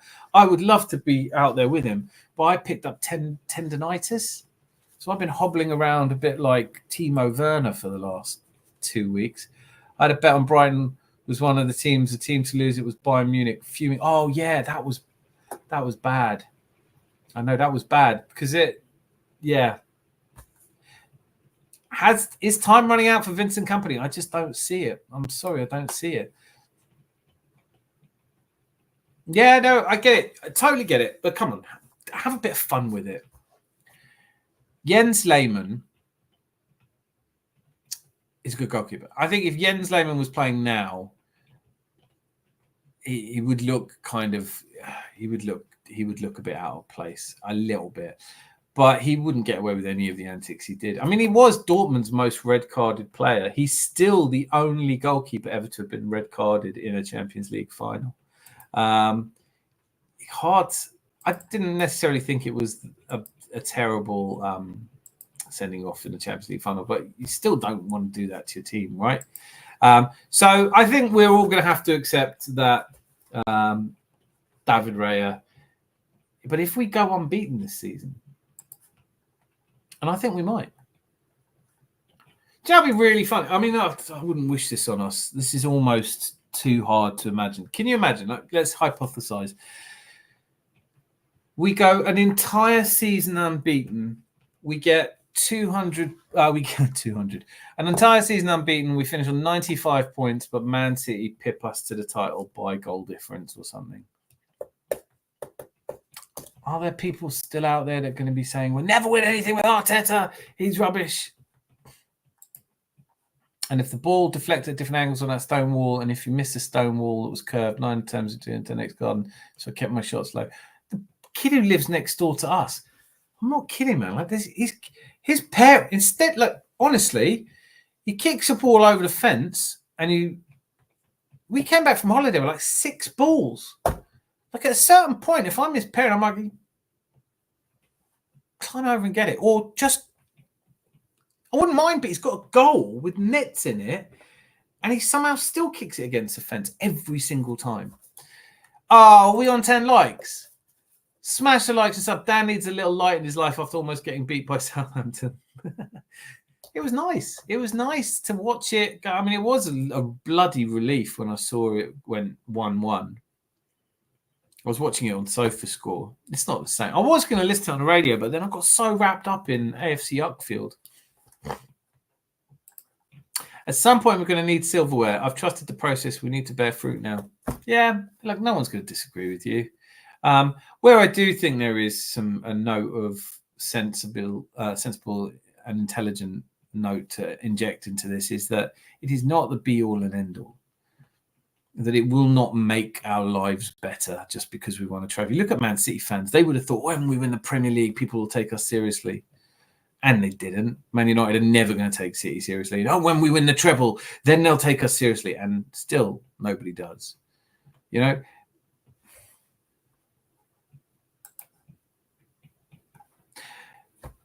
Yes. Or you can just hide them for a bit and just hope that, well, yeah, just give them back. Yeah, I know. Yeah, all right, okay. I tell you what it is.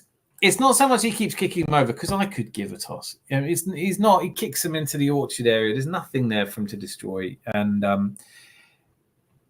tell you what it is. It's the fact that he kicks against the fence. And I work in this office. This is my. It's not just the Guna Cave.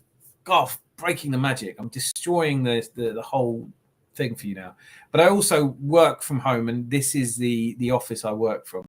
So every day after school, we've got someone who gave their arrhythmic, tuneless idiot son a drum kit, who plays with a window open. Like, I want to hear him out of tempo, smashing the drum too hard, like he's John Bonham having a fit. And this kid who kicks a football, and I'm a curmudgeonly older man, and I just don't like people making unnecessary noise. So yeah, anyway, that's a little insight into my daily life. Bro, some people live for football. It means a lot more than just losing a game. Winning a cup will help us keep our talented players because they're achieving. This is what I'm saying. This is why it was really important to go to the non-league game. Nick Fadley, get in. Nice to see you, Nick. Make sure you click like on the way in. Rosie tells me we're on 10. We should be 11 now. I'll be checking. I clicked the like and I meant it. Right, what a bunch of curmudgeons. We Boy last year kicked the ball over a fence before, just told them they don't need to ask, just couldn't get it. We told this kid the same thing. I'm not bothered by the ball. I'm bothered by the noise. Bothers me. I mustn't have noise while I'm working. Yeah, I get it. I'm annoying.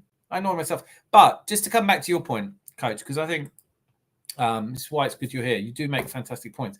But living for football, you can live for football and be a Newcastle fan, right? And then what?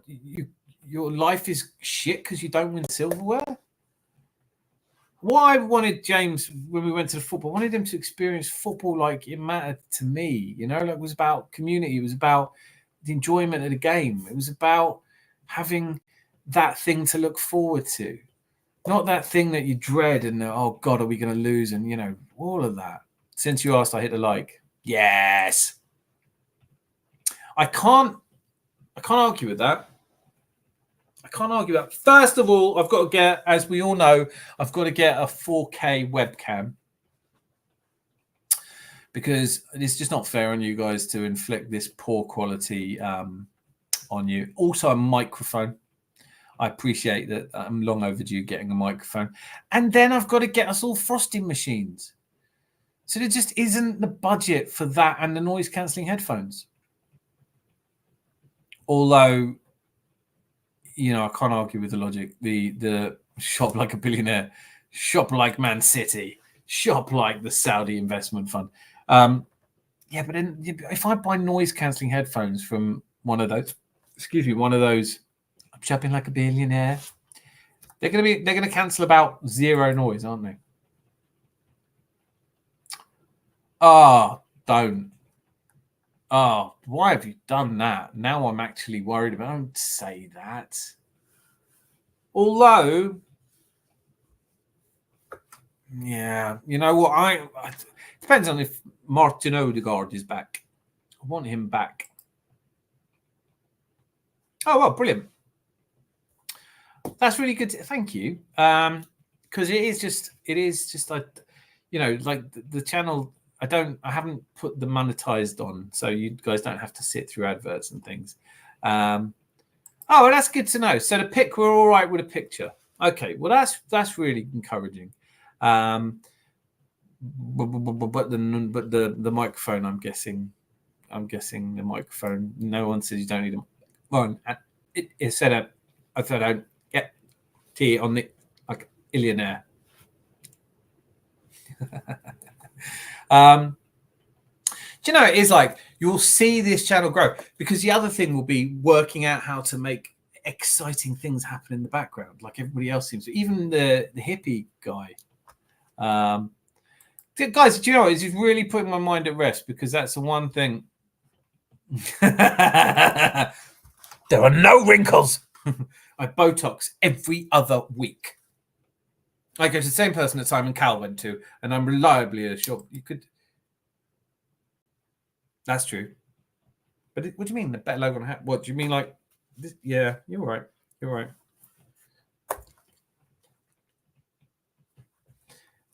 Logo on hat. I'm gonna have to change the logo. My boss at work, when he saw it, he was like, "You're going to get sued by." I mean, he actually said, "You're going to get sued by London Underground for that." And I was like, "God, I'd love that. Imagine that." Oh, then I've arrived. I've arrived when they sue. But it is true. I looked it up. This is actually a patent owned by London Underground. You can't write something in the blue. So I'm going to have to change it. God knows what to, though. I have absolutely no idea how to do design. Here at the Adams Arms, things are, which I love that, by the way. I love the Adams Arms. That's such a quality. And here we are.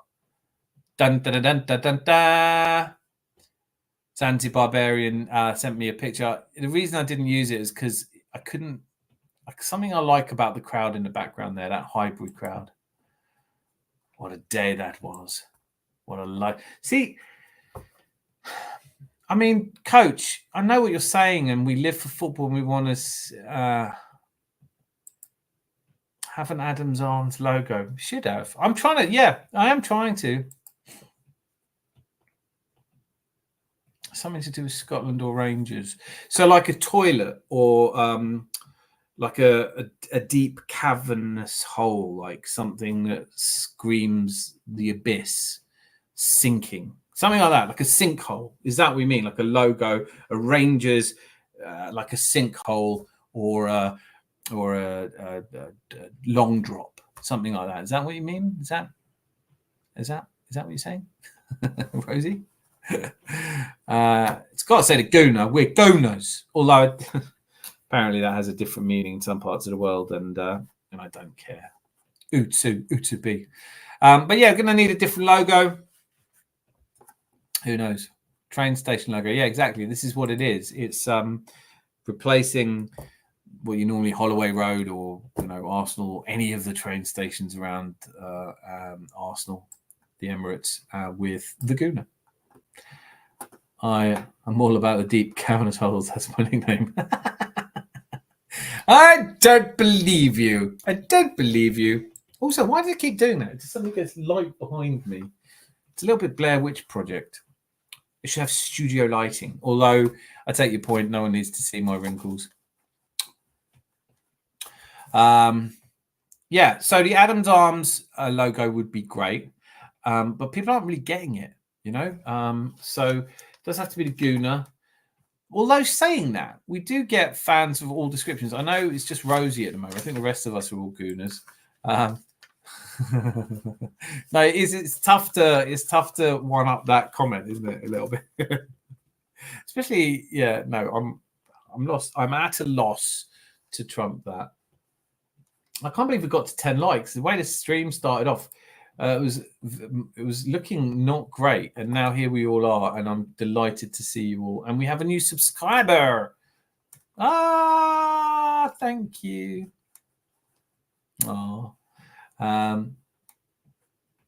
Right, what's going on? So it's a good Tuesday social club turnout. I see 11 likes, and I like it. Yeah, no, do you know what? It's not really about that. You're absolutely right, Coach. To be honest with you, this is why the logo is what it is. This is why the Gooner channel is called what it is. I just got to a point where I just started the channel. I didn't really know what I was doing, and I still don't. But you're better off just starting something and just seeing where it goes. This is not about the logo. It's not about the videos. It's not about the content. It's about this community. It's about you guys. It's about us getting together and enjoying football. And if there is a mission statement, it is basically to take football seriously, but to enjoy it, to have fun, to have the love and the passion of the game, to not be nasty and vicious and evil and just downright unpleasant about it all, just to enjoy banter. It's actually a place where fans of all clubs, we have Ghost comes on here, Edu Sari comes on here, we have the Dean, the Man City fan. I love it when, do you know what, Rosie, bad question. I'm fasting today. I haven't eaten anything, and I really struggled with it today. So tomorrow I shall be heading to London, and I've got to spend the day at work in London, and I will eat something. But I had a long day. I'm currently dying on the sofa. Don't die on the sofa. Tired. He's not hungover. He's not. His job isn't getting drunk. Come on. I'm fasting. Yeah. I have tendonitis and inflammation, and I'm too fat. So I typically used to. I lost a lot of weight fasting, and that's why I do it. I feel great for it usually, but I've been out of commission and not been able to walk properly for 2 weeks. Today is the first day it felt better, so I think the fasting is helping. But I'm cramping all over. Maize and brine meat. What's brine meat? What's brine meat? I don't know that. That's interesting. What's brine meat?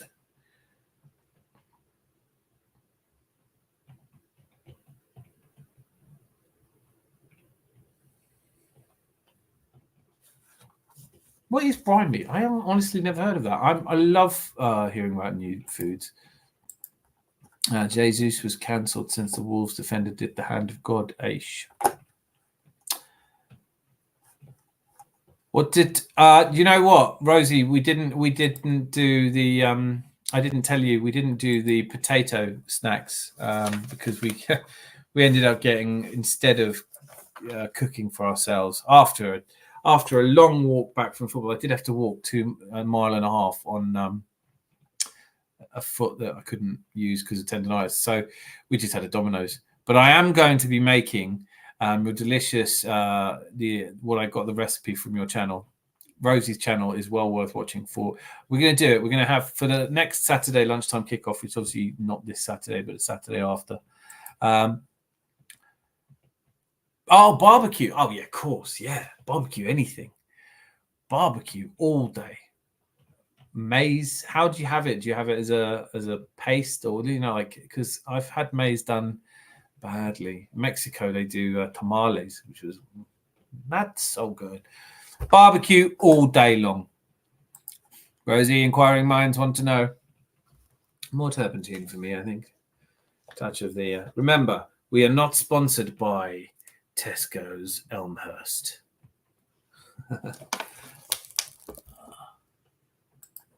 Made sugar donut balls and caramel filled donut balls. Having a Homer Simpson moment there. Oh, Rosie. See, glad you don't have a good camera now, aren't we?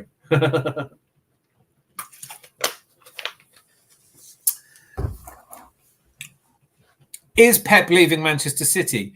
Is Eric Ten Hag going to be the first manager fired, or is Russell Martin still in the running? What about Andrew Postecoglou? Think he's had enough? Oh yeah. Down. I used to make a mean donut. I have these phases. I had a couple of years where I just made every type of ice cream you could imagine. And then I had a spell of making donuts. And I knew I'd gone a little bit mental because I made a hot dog donut, which was a savory donut, but with tomato jam, or basically a type of ketchup, and mustard, and it just didn't work. It was awful, which you kind of knew before I'd even finished saying it. It is sparkling water. Oh, Delap did look good. Tall, fast, and clinical. Who's impressed you so far? Obviously, Cole Palmer looks great, but who of the players that we hadn't seen so much before? Who looks good? There's the fella at Villa. I'm not talking about Montpellier Villa. There's who have I seen now? I've seen Spurs play. I've seen an elephant fly. I've seen Spurs play. I've seen Man United play a couple of times. I just, where do you start with Man United? Yeah, Duran, Rodgers, Delap does look good. I think the guy at Minte at Brighton. He's got something about him.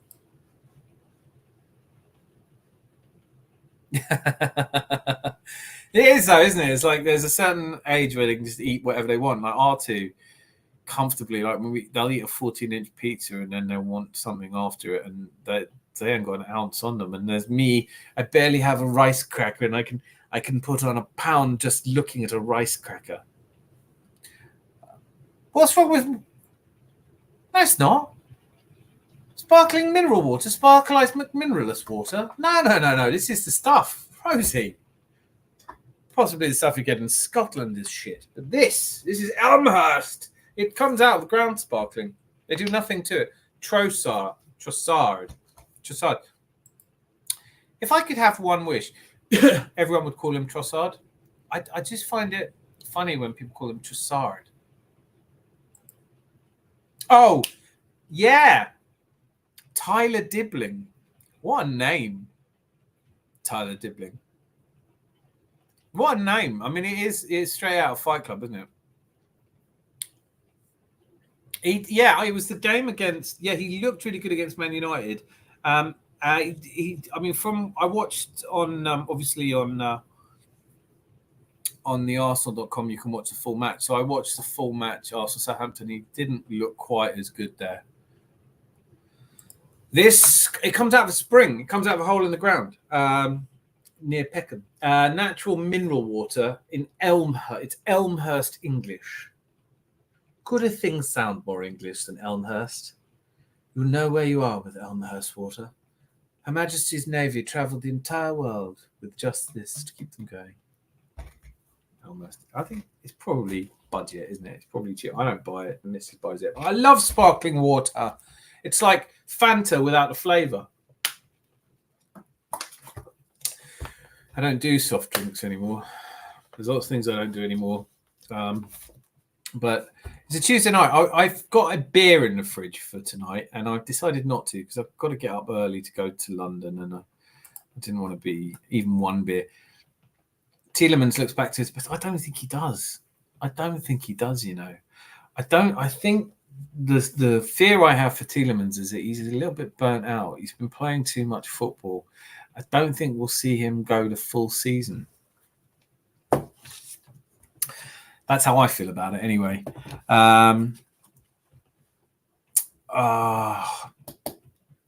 Is anyone at City that particularly Savini? I mean, there's only a couple of new players in there, isn't there?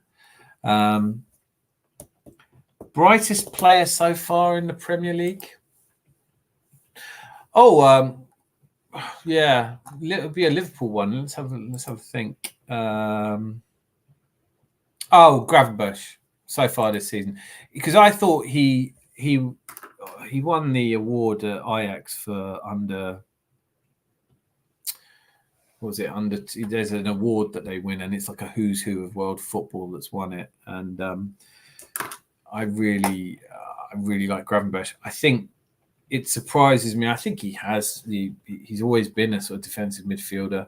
But yeah, so Gravenberch, Ryan Gravenberch, for me, one of the players. I mean, I love Luis Diaz. I know he would drive me mad if he was an Arsenal player, but if you watched him play against Brazil for Colombia, when his dad had just been released as a hostage, it's one of the most emotional games I've ever seen. His celebration where his dad's collapsing in the crowd, and honestly, I mean, I know he missed like 3 or 4 chances on goal. Luis Diaz, when he has that fire in him, he's just Roy of the Rovers.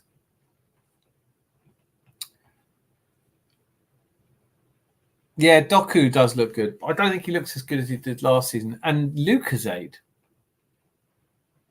I always just associate that with being ill. Never really got the Lucozade thing.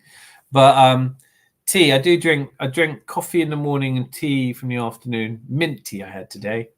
Not had a beer for a couple of years. I think we're all kind of on the same vibe here.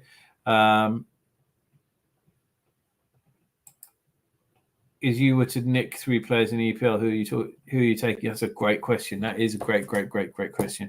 Gravenberch is one of my 3, definitely. With all the players coming out complaining about the amount of games, no wonder Chelsea bought 3 squads. Is that put forward thinking move? They look like there could be a problem with this approach. The trouble is you can't register more than 25 players. There is too much football. We've never talked about it on this channel, but I firmly and categorically believe there is too much football. You should not. This is going to be the season where we start to see it. You know, I know we've had a couple of injuries already, but like, you can't ask them to play 60, 70 games without proper breaks. And there is the break in November. These international breaks.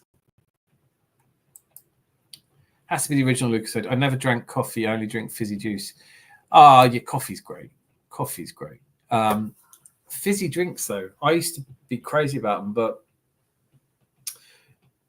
the boys don't think they've ever had fizzy drinks, and I don't like to drink it. I did have a Fanta with my Dominoes.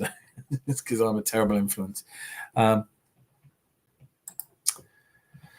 Yeah, I think that's the key thing. The trouble with that, coach, is that if you increase, I like. Certainly, we need bigger squads, but then you know who that benefits. You'd need to get the Premier League teams to agree on that, and I don't think they would. I don't think they would ever agree to expanding the squad sizes by 40%, or because of the wage bill. Really, you've never tasted coffee?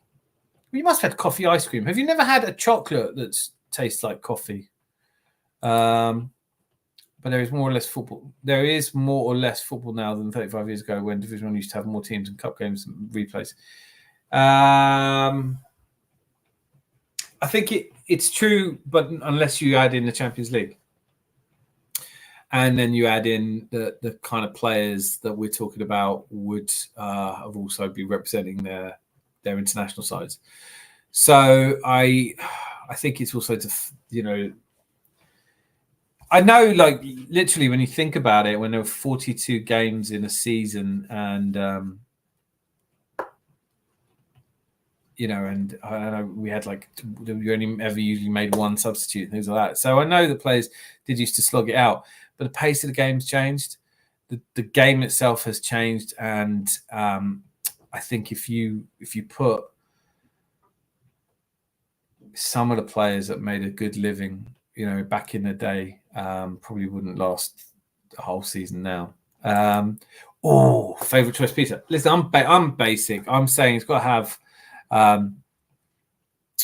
Obviously, I like it extra mozzarella, pepperoni, black olives. I don't like tuna or curry chicken or any of that on it. Yeah, Haagen-Dazs coffee ice cream. I bet have I had that? I can't believe accidentally had a coffee revel. How do you stop yourself accidentally having a coffee revel? There's no way around it. It's Revels roulette, chocolate roulette. Revels are excellent. Revels are brilliant. Anyone who doesn't know what a revel is, they are. It's a bag, an assortment of chocolates. There's Maltesers, honeycomb covered in chocolate. There's, for some reason, hang on. I'm getting carried away by Revels explaining Revels. Look them up; they're brilliant. Bellissimo pizza, a rosy biltong, avocado cheese, salami, feta, olive, ham mince, and balsamic vinegar mix. Which too much on there. Too much. Take 6 of those things off. I can't have that many things on my pizza. Also, biltong. I work with up until recently, I worked with a couple of South Africans who can't get enough of stuff. We've got a biltong shop just up the high street. It's not for me. I like my meat a little bit less chewy. My sister was the same until a few years ago. She started managing a coffee shop. And now she's had coffee. Tell me she's had a coffee shop now. Didn't Arsenal play Sunderland in the League Cup round 4 times, and the third game was drawn? We played the next evening. I don't remember that. I tell you what I do remember. I do remember the Tottenham. There have been some seasons where we've stuck in some hours here, there, but I think you see, if you're really successful, which is why the double was always so difficult to win. Miss Molina, you were the first one in here today. Thank you. No, they're not. Shut up. No, they're not. No, they're not. Is that true? No, they're not. I had Revels the other day. Is that true? I don't remember having a coffee one. Coffee Revels are discontinued. No, they're not. Don't say stuff like that. I believe you when you say stuff like that. Of Arshavin's 4 goals at Anfield, he was a funny one, wasn't he? He was a funny one. Apparently, he'd never had a bank account before. He didn't know. I mean, it was a bit of a dragging him out of, what everything he knew and plopping him in the metropolis of London. I honestly don't remember the Southampton. I do remember. I mean, it was silly, wasn't it? Games would always go to replays. Well, do you remember the Sheffield United replay that we gave them because Mark Overmars scored, or was it which way around? Was it Carnu scored or Overmars? Was it Overmars? Do you remember the Sheffield United game where somebody didn't realise? God, I've totally forgotten who it was now. Was it Overmars ran onto it? Carnu I don't know. Ray Parlour tried to throw it back to Sheffield United. The game finished 1-0 and we immediately offered them a replay. And they asked if they could have it at their place and we were like, no. And then we got through anyway. Was that 99? I think Carnu's first game or something. Am I making it up? Was it Carnu? Someone tell Zanzibar Barbarian. This is right up your stroll. No, I don't think it was Cole. I'm gonna have to look it up now. Can't believe I'm having to look this up. I'm trying to host a show here. I'm trying to run the Adams Arms. I'm your local publican. Let's have your glasses, please. Oh, that's better. My favorite pizza is my own homemade pizza, mushrooms, no sweet corn, peppers, onion, pineapple. Oh, Rosie. Don't be silly. Have you ever made your own mozzarella? That's my mission at the moment, to make my own mozzarella. I've never made my own mozzarella. It is supposed to be fairly straightforward, but I really want to start making my. I tell you why, because there is a Brooklyn pizza restaurant that I have I stumbled upon, and they just make brilliant looking pizza, and they make their own mozzarella, and I thought that's the way to do it, isn't it? I'm having to look this up, aren't I? No one else is looking this up. The Sheffield United replay, I'm sure it was Overmars that scored, and I'm sure Carnu ran onto a throw-in from Ray Parlour. Arsenal, Sheffield United replay FA Cup. Okay, well, here we go. This is it. It was 88, 98, 98, 98, 99. I'm not going to show it because God knows I'll get copyright strike.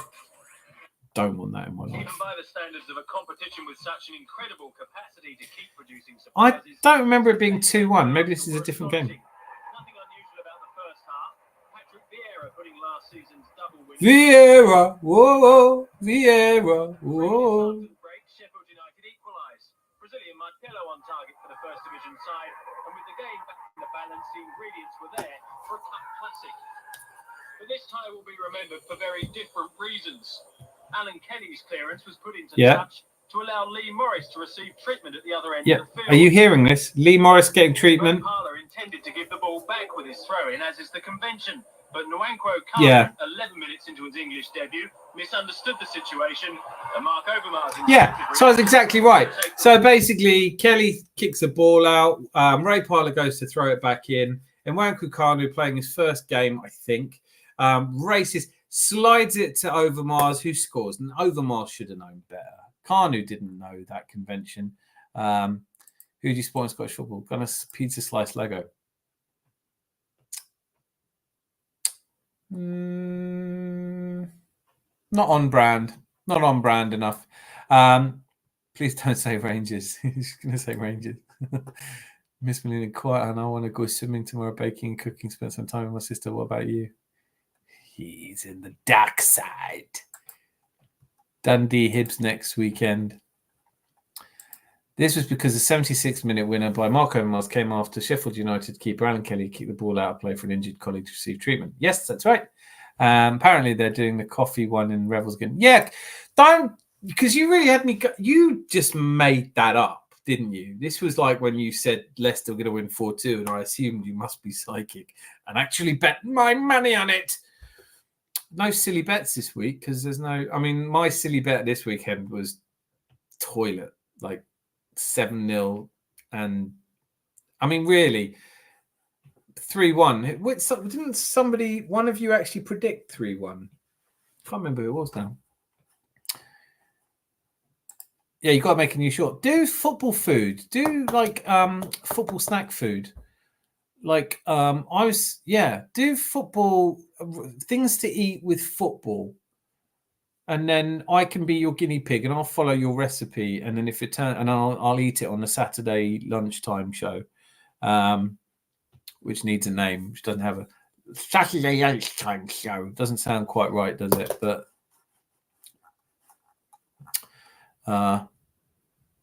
Moss Sports World will be upset. Dundee will beat them. Is it lovely? I imagine it's a bit like watching Uckfield going to see Dundee. There's like 20 or 30 people enjoying the banter, hearing the ball kicked and the international break really is awful, isn't it? But then, no, it's just shit. It's shit, and I don't care about England, Greece, England, Finland. I don't care. I don't care about England until there's a major tournament.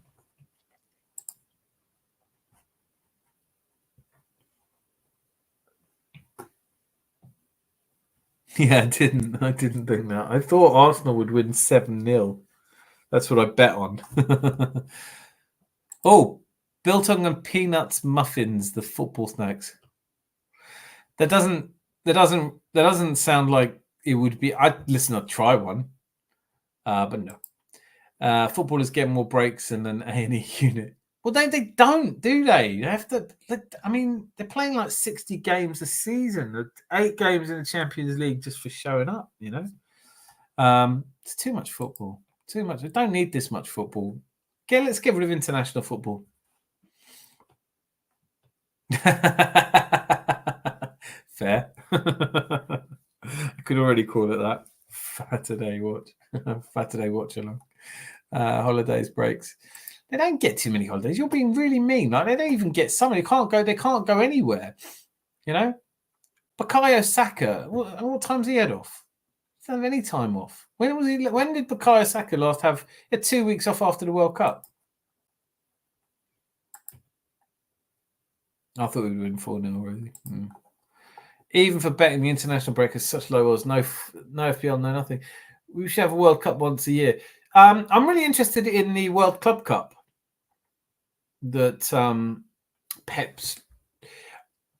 It's funny, isn't it? Football, the ins and outs of football. You just know, like, I remember seeing last week Pep Guardiola complaining that the Premier League weren't going to allow Man City extra time off because World Club Championship is being played in World Club Cup is being played in July, which is not really fair, is it? I mean, although we'll be playing silly ass pre-season friendlies, which I just don't enjoy anymore either. Watching us play Bournemouth in America is about the height of ridiculousness. But so then I remember thinking, well, okay, if he's bothered about whether they have to play it, then he's definitely staying. And there's been all the kind of, I like it in Manchester, and I can only imagine the amount of money they're offering him. But then today the rumours are that he's already decided he's leaving Manchester City. Rosie, this is one of those things I'd love to have a proper debate about. Maybe not like 1:15, but for the money they're paid, I play football every day, 3 times a day. They don't. It's not about it's about the levels that they can play, right? So, because Alan Shearer and Gary Lineker on the Really Love the Rest is Football podcast, they said, oh, you know, they should be able to play every day. They do. They play all these games. It's just not at the same level. You know, if you were a professional boxer and you were fighting every week, you'd fight every week and you could win, but you can't reach your full level.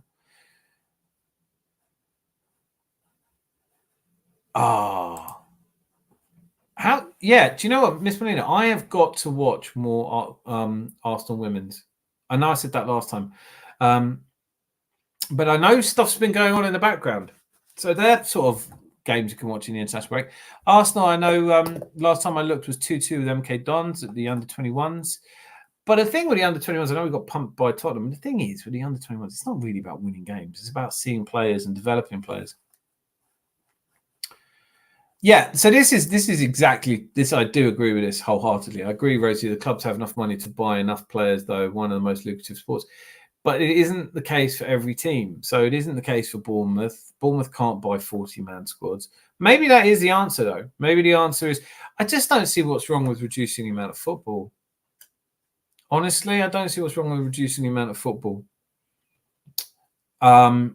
I know what Zanzi Barbarian was saying before, you know, that there used to be a time where they did play about as much football, but it was a different type of game.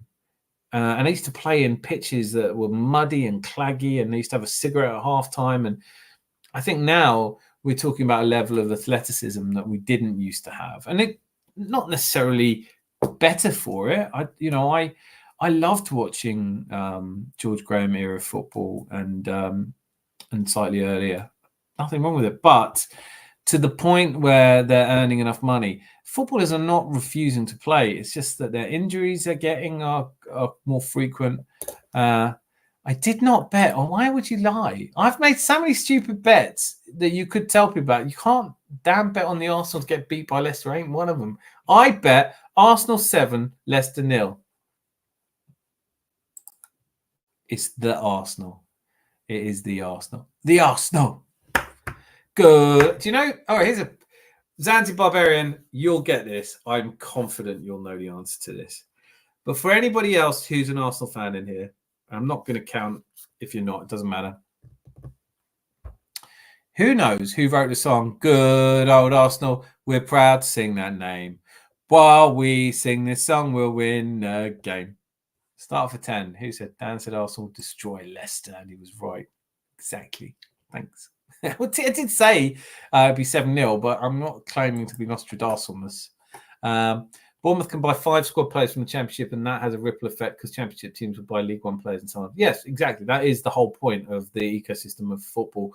However, it does, you'd have to accept, give a massive advantage to teams who have the kind of money that can buy, like Chelsea. Chelsea have 40 players now. I mean, I saw Mudryk. Does anyone think Mudryk is actually a really good player? There's a really good player in there. Because watching Anthony play for Man United, I thought, well, this is exactly why I would sack. I would sack Ten Hag just for putting Anthony on the pitch again. Yeah.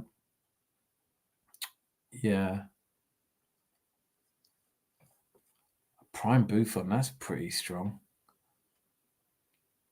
Yeah. Rooney refused to take a wage cut. Well, he's got must cost a fortune having his hair done all the time. 4-2 Leicester, I recall.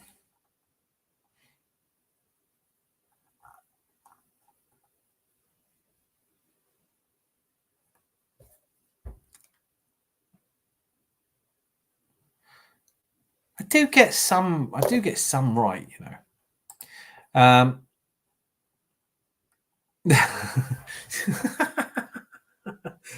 can't pick football clubs on the colour of their shirt, can you? Has anyone done that? Have we done that? I mean, okay, maybe Napoli is maybe why I picked.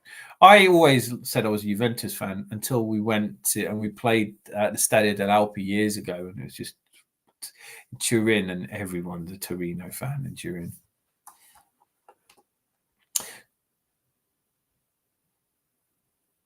Who are we talking about? Get rid of who? I'm behind the conversation here. Include me in. Who are you talking about? Do you think they will get rid of them? No way. Yes way. I don't know. I want to take up that. Yes, I think he's gonna. Soon it's gone really bad for him, but I love the downfall. Who are we talking about?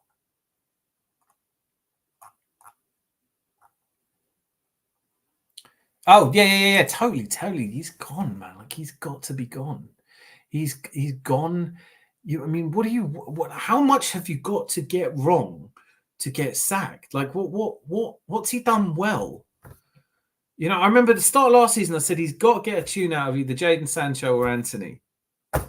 Yeah, I still had the idea that there may be a chance for one of those two. Nope. He went and spent far too much money on De Ligt. I mean, I know because I watch Bayern. Like he's failed at Juventus and at Bayern, and so pay that much money for him. Every player that he brings in, I mean, Ugarte at the moment, how can he be so bad? And then, you know, like Martinez, now rotating again. So you've got Johnny Evans and Maguire back in, falling out with Maguire and then not being able to sell him, you know, wanting more money. I mean, going out and buying Rasmus Højlund's a great long-term signing. Don't get me wrong, but he's not now. And then going out and buying Joshua Zirkzee, another potential long-term project. Way too much money spent. Falling out with Casemiro, playing him at the back, not ever playing with a midfield, having no clear direction, players walking around. What more can you do to lose a job? If it was one of those comedy films where he's got 6 weeks to lose his job, that's probably what's going on here.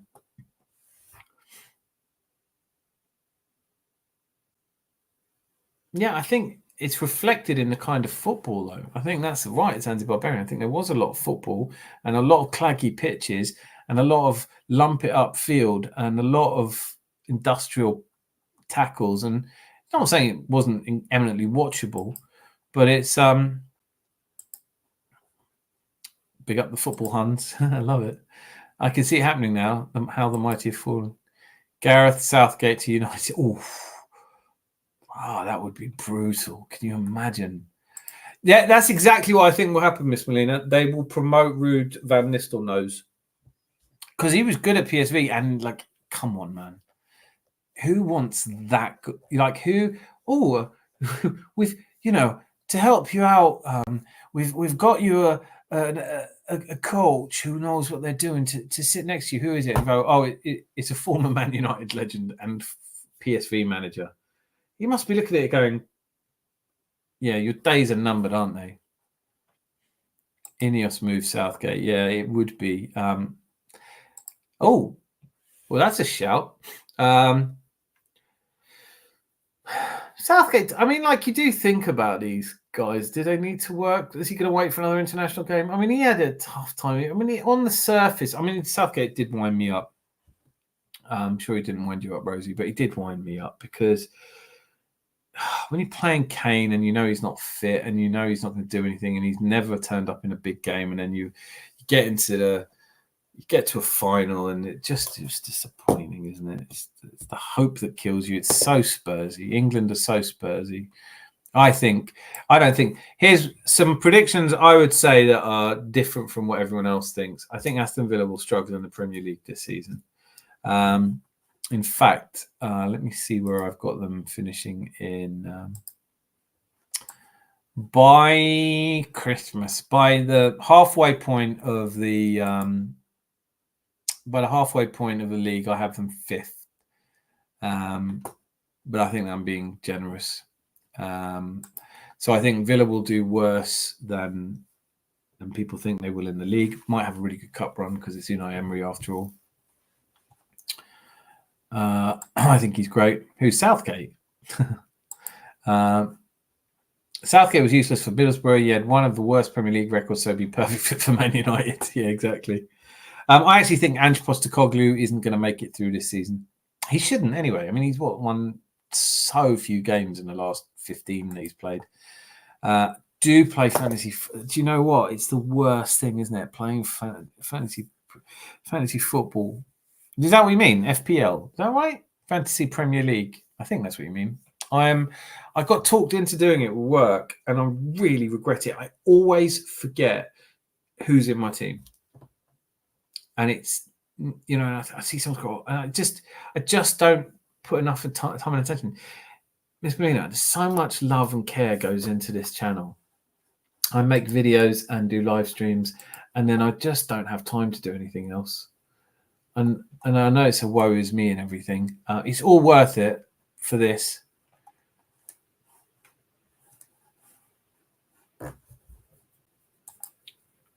I know you should go back to Celtic. But look how miserable he is in England. I just don't think England's the right place for Australians. They don't like it here. All they do is complain. They don't want to be here. He doesn't get. I mean, who would like Spurs fans? But I had so much sympathy for him when he. Oh, look at that! 2 subscribers. Get in. Oh, possibly a slight overreaction. But how do you like them apples? Who's in here who's subscribed? You beauty. Most of you have already subscribed. Tell me that you've all subscribed. I mean, you must all have subscribed. You're the lifeblood of the team, of the Adam's Arms. You're the locals. You're the lock-in crowd. I've always liked Southgate. What? I'm sure he's a lovely guy. By the way, Dan, are you happy Party did not go to God? Yeah. Do you know what? Like, I thought it was really weird. Like, I can't get my head around it. There is definitely an Arteta thing going on there where he's going, yeah, I mean, if you want to go and play for your national team, by all means do. But, you know, you might not get back in the squad when you come back, because I think Kai Havertz has kind of looked at the German games and thought, but they're playing Holland, aren't they? Am I making it up? Germany have got good game. I mean, do you really turn down your country? I think Kai Havertz must have a bit of a knock, but I'm surprised as hell that I know that they're qualifiers. I just think Thomas Partey, he must actually. So I'm really surprised he didn't. I was really surprised he didn't go, and I wondered what it meant. And I think with Mourinho getting more and more games, maybe Thomas Partey's days are numbered. But you know, he played it right back. I think he did all right against Southampton. You know, Tim Cahill, as in, are you saying because he's Australian? Isn't he managing? Who's he manage now? We don't want him back here. No, I know you don't. He's totally. No, we haven't got the third. I played FPL once, some 30 years ago, picked my team for the first game and never changed it, ended up mid-table. That is so my experience. Do you know what? We are so similar as Anti-Barbarian. Do you know what? It's really funny.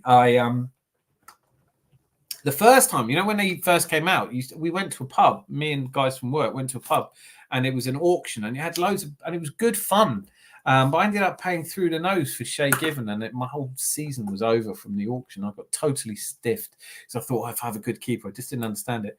1360th follower, that would be nice. Are you looking into the future again? We're not on 1360, are we? No, we're not on 1357. 1350. It's good though. Oh, you're waiting. Oh, right. Don't be silly.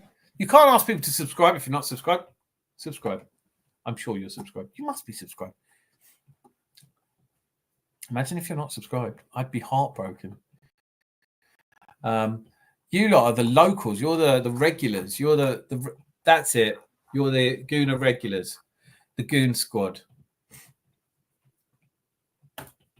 I used to love that. Oh man, I feel about Kevin Campbell again there when he used to do the salute. Oh, the squaddies. Oh man. Some things are deep in football, aren't they? What are you talking about? Waiting till I'm the 1360th follower. Don't be so silly. Don't be so silly. You can't have 2. Although unless you have 2 accounts, and I suppose you could subscribe twice.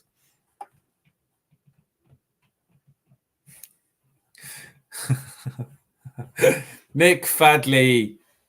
I clicked subscribe and I liked it. How are you ever going to know when exciting things happen here if you're not subscribed? One simply cannot fathom why a person would not subscribe to this. Don't forget to watch the videos and just leave them on in the background.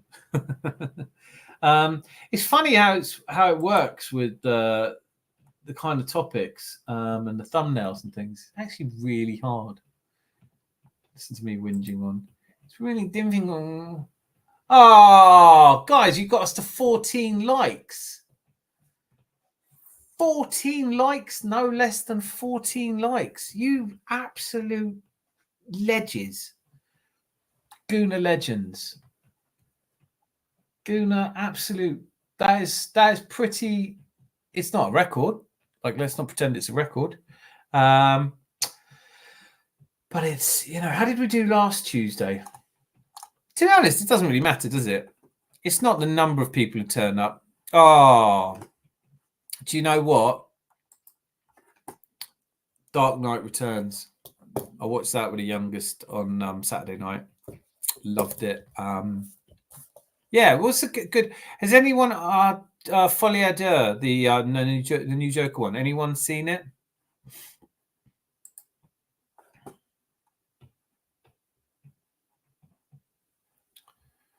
Right. Well, do you know what's funny about all those landmarks?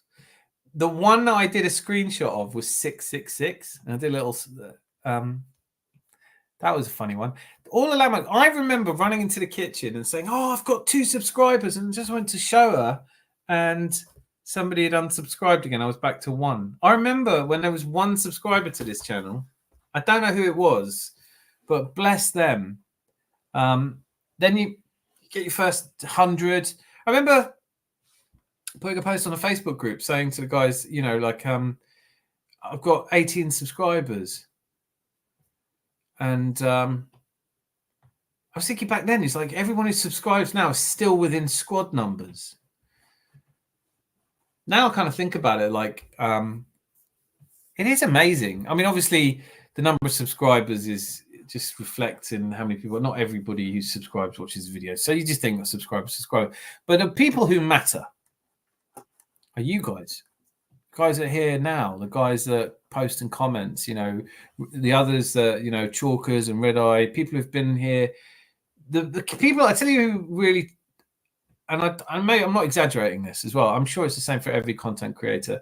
You do this, it's a passion play. I'm not doing this to get rich. I'm not doing this. I mean, it'd be nice if I did get a free ticket to the Arsenal out of it. That'd be brilliant. But it's not about all that. It is about a community. It's about finding your people that you can just have this interaction with, that aren't screaming and shouting and angry all the time, that aren't bitter and twisted, that have a bit of fun about it. But you do this every now and again. It gets really difficult because you think, I don't know what I'm doing, and it's really difficult. And then somebody writes something like, "I really like your channel," and it means so much. It means so much. Thank you. Brilliant. This is what I mean. It's like you couldn't ask for better than that. I really appreciate that. I used to answer the phone to scammers and leave the phone by the TV. Sometimes I'd wind them up too. I do that every time the phone goes. Every day I get 2 calls, and I always answer going, "Hello, scammers hotline," and they always hang up. So you think, well, it's probably not enough. Storm was so devastating, caused more English casualties than any previous battle of the war. That's why the British are obsessed with weather, maybe. I don't know. Jose's an absolute gem. So he's to blame. He's to thank, is what you mean. Have you seen Green Book? That's a good one. That is a good one. That's a good film. I really enjoyed that. You're having a Gwyneth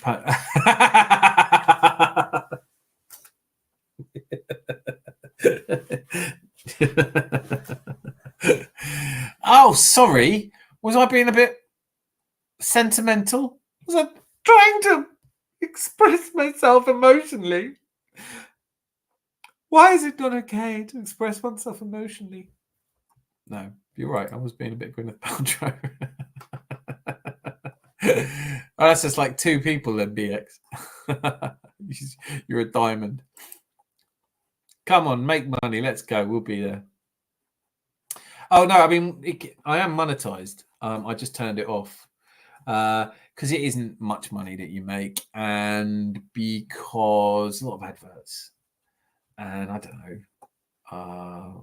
I only watch this because I'm bored, of course. Well, why else would I mean? If you weren't bored, tuned in to probably be watching Lee Gunner. He's your other favourite, isn't he? You've missed the last 10 minutes. Don't worry, it's all recorded. It will all be. It's all recorded. Yeah. So the purpose of it was. Do you know what, Miss Melina? What you said really matters, because the feedback when it's gone well, like I occasionally get told that it's the level-headedness. It's not being overly dramatic. It's not being hateful to other people. It's just being like football fans, like we all know, right? I mean, you can have banter. It's really cool because, like, you forget that football's a great thing. It's a great way to, just have something in common with people straight away. It's basically a great way to meet someone and you can have a bit of banter about them being I'd give money to support a better team. You can pick a better team, be Celtic. The rest of your family will Celtic, aren't they? It's only you and your dad. That's really sweet, Coach, and I know you would, but the thing is, it's like pennies. And it's just not. I don't feel like it's worth it. I will do. I mean, obviously, when there's loads of us, but it's all these things you have to do, like when you for membership models, and I just couldn't think. But on the subject of which, I am producing cards, so soccer cards, football cards. Why do I call them soccer cards? What's wrong with me? Is it because it's late? I think I might have to start winding down. At Coach Jordash, yes. Everyone subscribe to each other, then we can all. It's like a mesh. What kind of movies do you like? Yeah, not corrupted by genders. Although, to be honest with you, I used to get accused every show that we used to have this Lee Gunner speaks facts, and he used to come on and say that I was a brown envelope, and I was like, I'd love to be. I would listen if Arsenal were paying me to do this. I would be unashamed about it. I'd be, I just don't think they need to. I just don't. I'm not quite that profile yet. Is that true? Oof, that's harsh. Yeah, you could do worse than following Rosie's bets. They're brilliant. I like the genuinity. Yeah.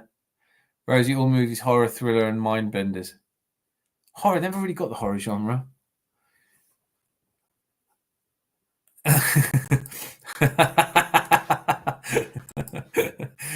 What's your name? Yeah, everyone who wants to, just pop your channels and things in there.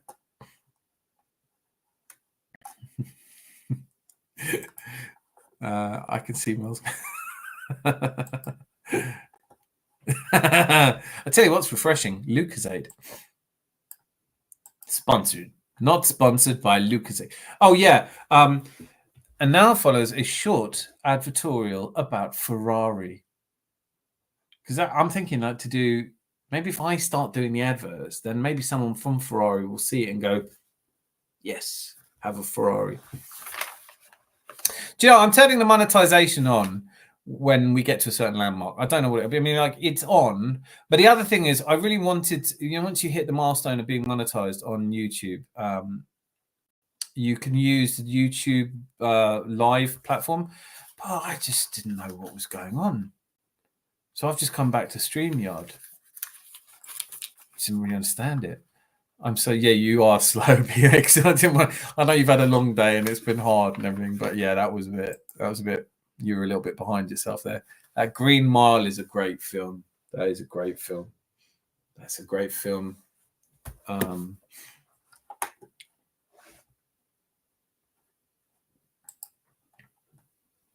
Oh, do you know what, BX? I'm so jealous. It's been such a long time, and I even said today I was like, there are just times where you think it would be just nice, when you've had an afternoon of reading comments from Man City and emails from Man City people who tell you that you're an idiot and haven't even watched your content, but they still know it. How do they know I'm an idiot and they haven't even had to watch my content?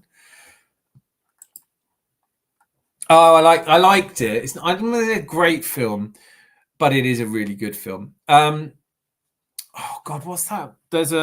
I really like the Adam Sandler basketball film. That was good as well. That was really good. I watched Moneyball recently again, and I love that as well. Yeah. It was a shame. That wasn't that long ago either, was it? No. Is that true, Miss Molina? Is that true? That cannot be. I dare not believe that to be true. I deliberately haven't watched any of the reviews. I was going to ask Kyle about it because he's a film critic in Ireland and he knows his films and he goes to the cinema twice a week. It's on in the cinema just next door to us, and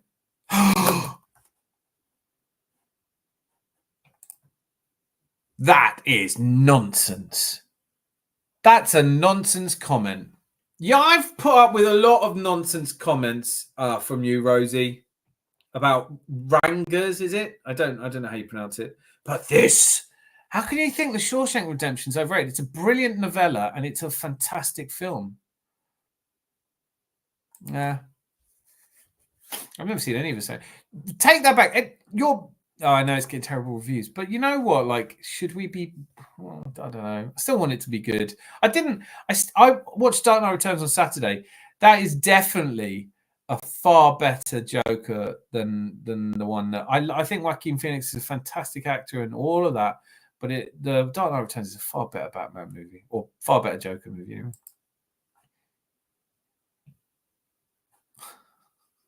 It's no good musicals. Stop it.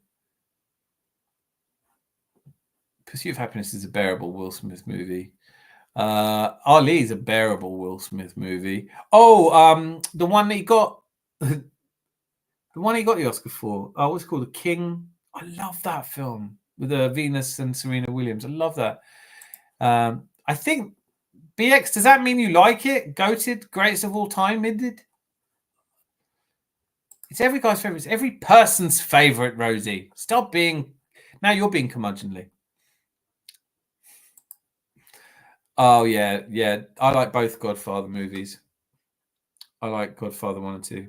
I think it's good that they stopped there. I think any more would have ruined the franchise. But 2 films was enough, told the whole story.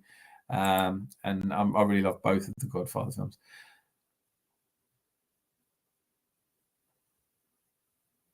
Yeah, are you talking about... I have a feeling you're talking about Buffy. Am I right? Are you talking about Buffy?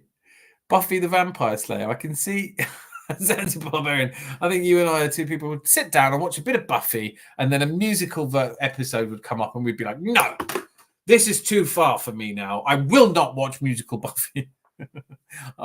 I'm so glad if I'm right about that. It would be so funny. After Earth was good. Don't know it. The one he slapped up Chris Rock before he collected. Yeah, that is the Kings one. What's it called? Will Smith Kings. I don't know. But it's a brilliant film. That's a bit of a tearjerker. I don't cry so much during films anymore. What is it? King Richard. There you go. King Richard. Love that film. That was a good film. Although, maybe I'm being a bit. I enjoyed it. I saw it on a plane, and then I watched it again with a fan. BAFTA. What's that? Fresh Prince of Bel-Air. Oh, BAFTA from Buffy.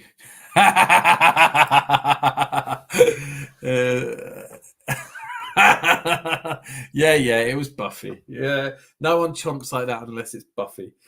You love Buffy. I had a mate who was so into Buffy, and she made me watch the musical one, and I was like, I didn't like Buffy before they started singing.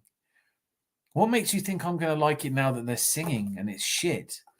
Yeah, that's it. King Richard, about Serena Williams' dad. Yeah, it's a good film. Maybe I exaggerated in saying it's really. Oh, I watched a Star Trek film last weekend or the weekend before, which was Toilet Water. What I call Buffy, yeah, BAFTA. Just don't get Buffy. Just never got it. that one and the other one that my mate liked that I quite liked one of the women in it, Alyssa Milano. It was called Bewitched, Enchanted, Becharmed, Bedraggled. What the hell was it called? Craft Witch. I've totally forgotten what it was. You'll know it. It's the one with the sad that passed away recently, Shannon Doherty, Alyssa Milano, and they played these three witches, and it was Bedazzled or something. What was it called? Yeah, can't tell you. Mad. When Harry Met Sally's good. First Wives Club. Not sure I've seen that. I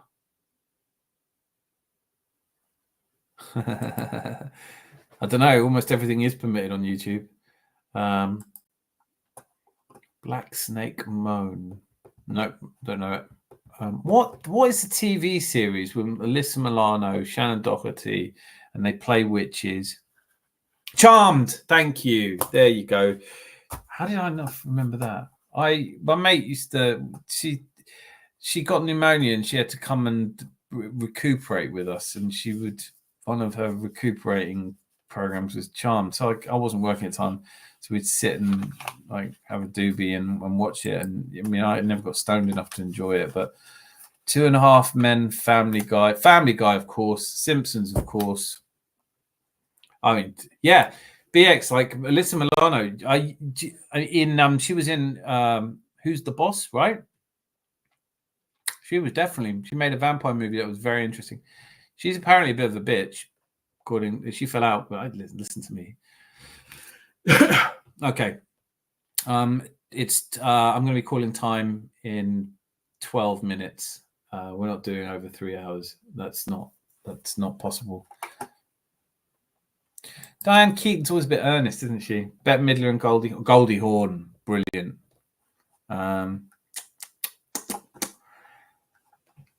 There's a film that I really liked, and I immediately read the book, and the book's set in Edinburgh or Glasgow. Strange Things, what's it called? I'll tell you. That was a really surprisingly good book. Film that came from a book. Oh, Strange Things, Cute Things.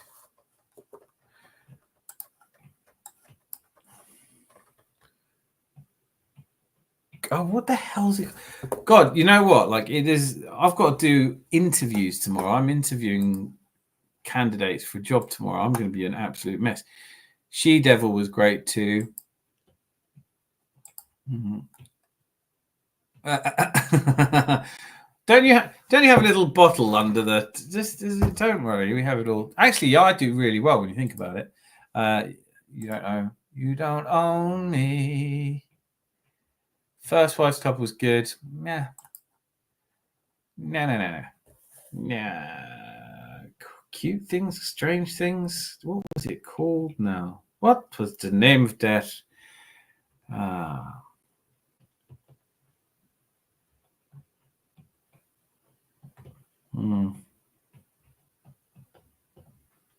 can't quite believe how bad my memory is for names of films. It is terrible. Talk amongst yourselves. As you were anyway.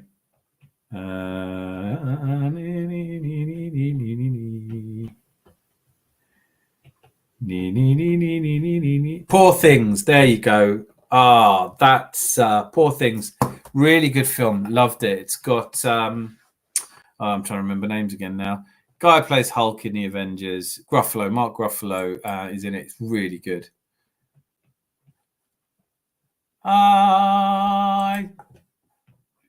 Your mama raised you right.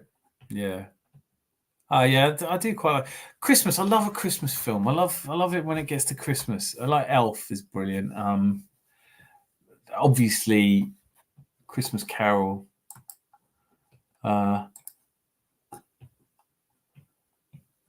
Unbelievably good Scottish films. I like Gregory's Girl. I really enjoyed the mini movies. We all do. Toy Story 3. Come on. Ernest Saves Christmas. Toy Story 3. Who here didn't start tearing up when they looked like they're all going to get incinerated? And they're just drawings. I mean, that's insane. It's not just me. I know it's not just me.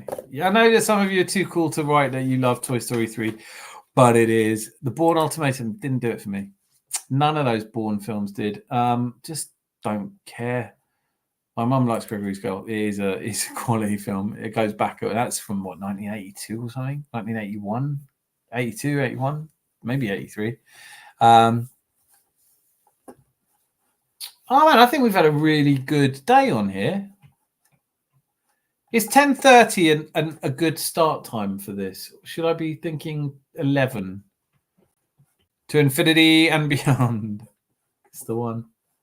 I love it. Like, yeah, I love. Oh, I've never seen Bambi. Never seen Bambi. Never seen Sound of Music, and it was filmed 30 minutes drive from where I'm from in Austria, and never seen it. And I don't think I'd enjoy it, if I'm honest. The Rescuers and All Dogs Go to Heaven. I haven't seen either. I think I might have seen The Rescuers. That's an old one, isn't it? 15 likes! The Rescuers Down Under. Don't know any of those. 15? Did we really get 15 likes? 15 likes. We've managed 15 likes. Smash the likes if you haven't already subbed too. Yeah! Everyone here subbed, surely. Who wouldn't have subbed? Everyone's subbed. If there's anyone, I'll tell you what.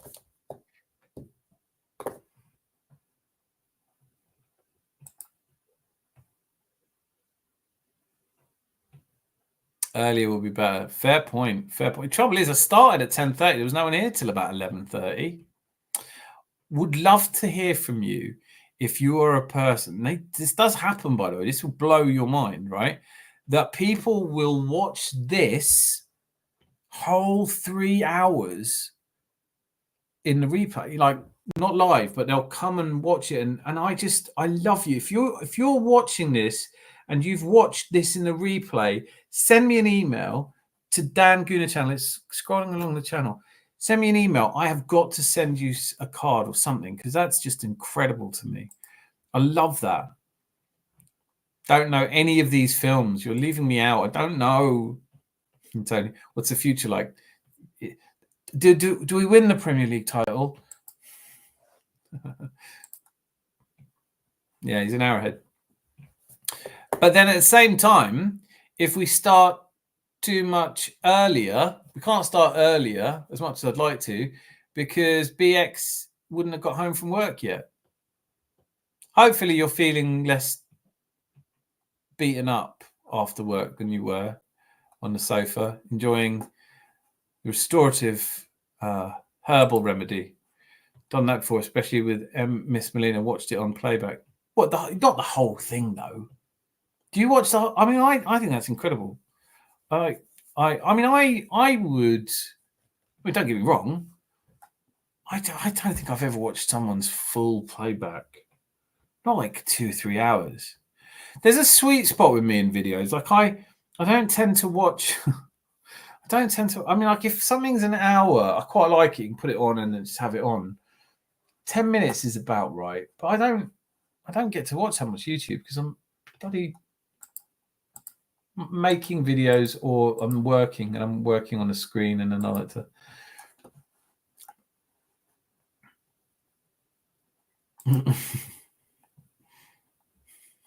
He probably can't.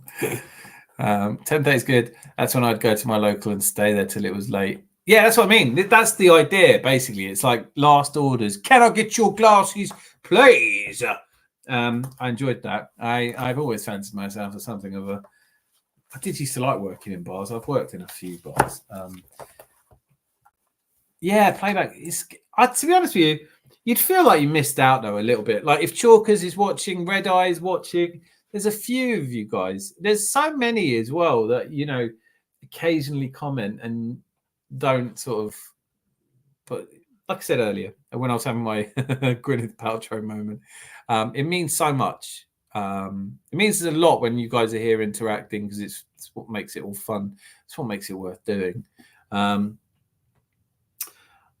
But it's also so nice when people you don't hear from a lot, will just send you a comment, and it just there's been times where it's been really tough, and like, you know, there aren't people watching, whatever, and then someone just says something that really is nice, and you just think people go out their way to be lovely, don't they? I like this comment from Ian McCartney to the video, which is the transfer market's going to change forever. And he was like, I'll wait and see. I was like, well, of course you'll wait and see. What are you going to do? You're not going to. People do leave weird title, weird.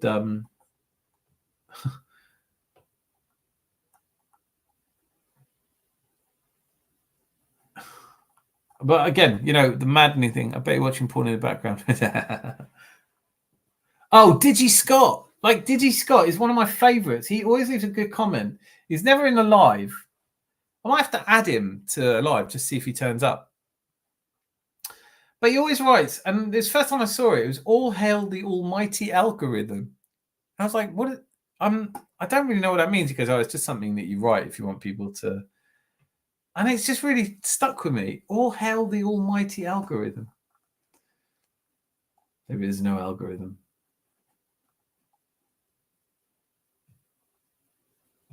Anyway, I do have to go and interview people for a job tomorrow.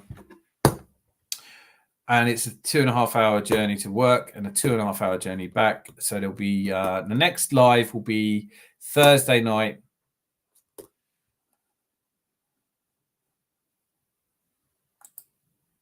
The internet is a funny breed of personalities. Some are better the further you stay away from them, lol. And on that bombshell, I'm going to ring last orders. I need a bell. That's what we need. We need a bell. I'm going to get one of those bells that pubs have, and that'll be it. Ring that, and it's last orders. Friday night for some of us. Friday morning for some of us, surely. I'll be there with wee bells on. Brilliant. Thursday night, 10:30. Let's talk about the England game.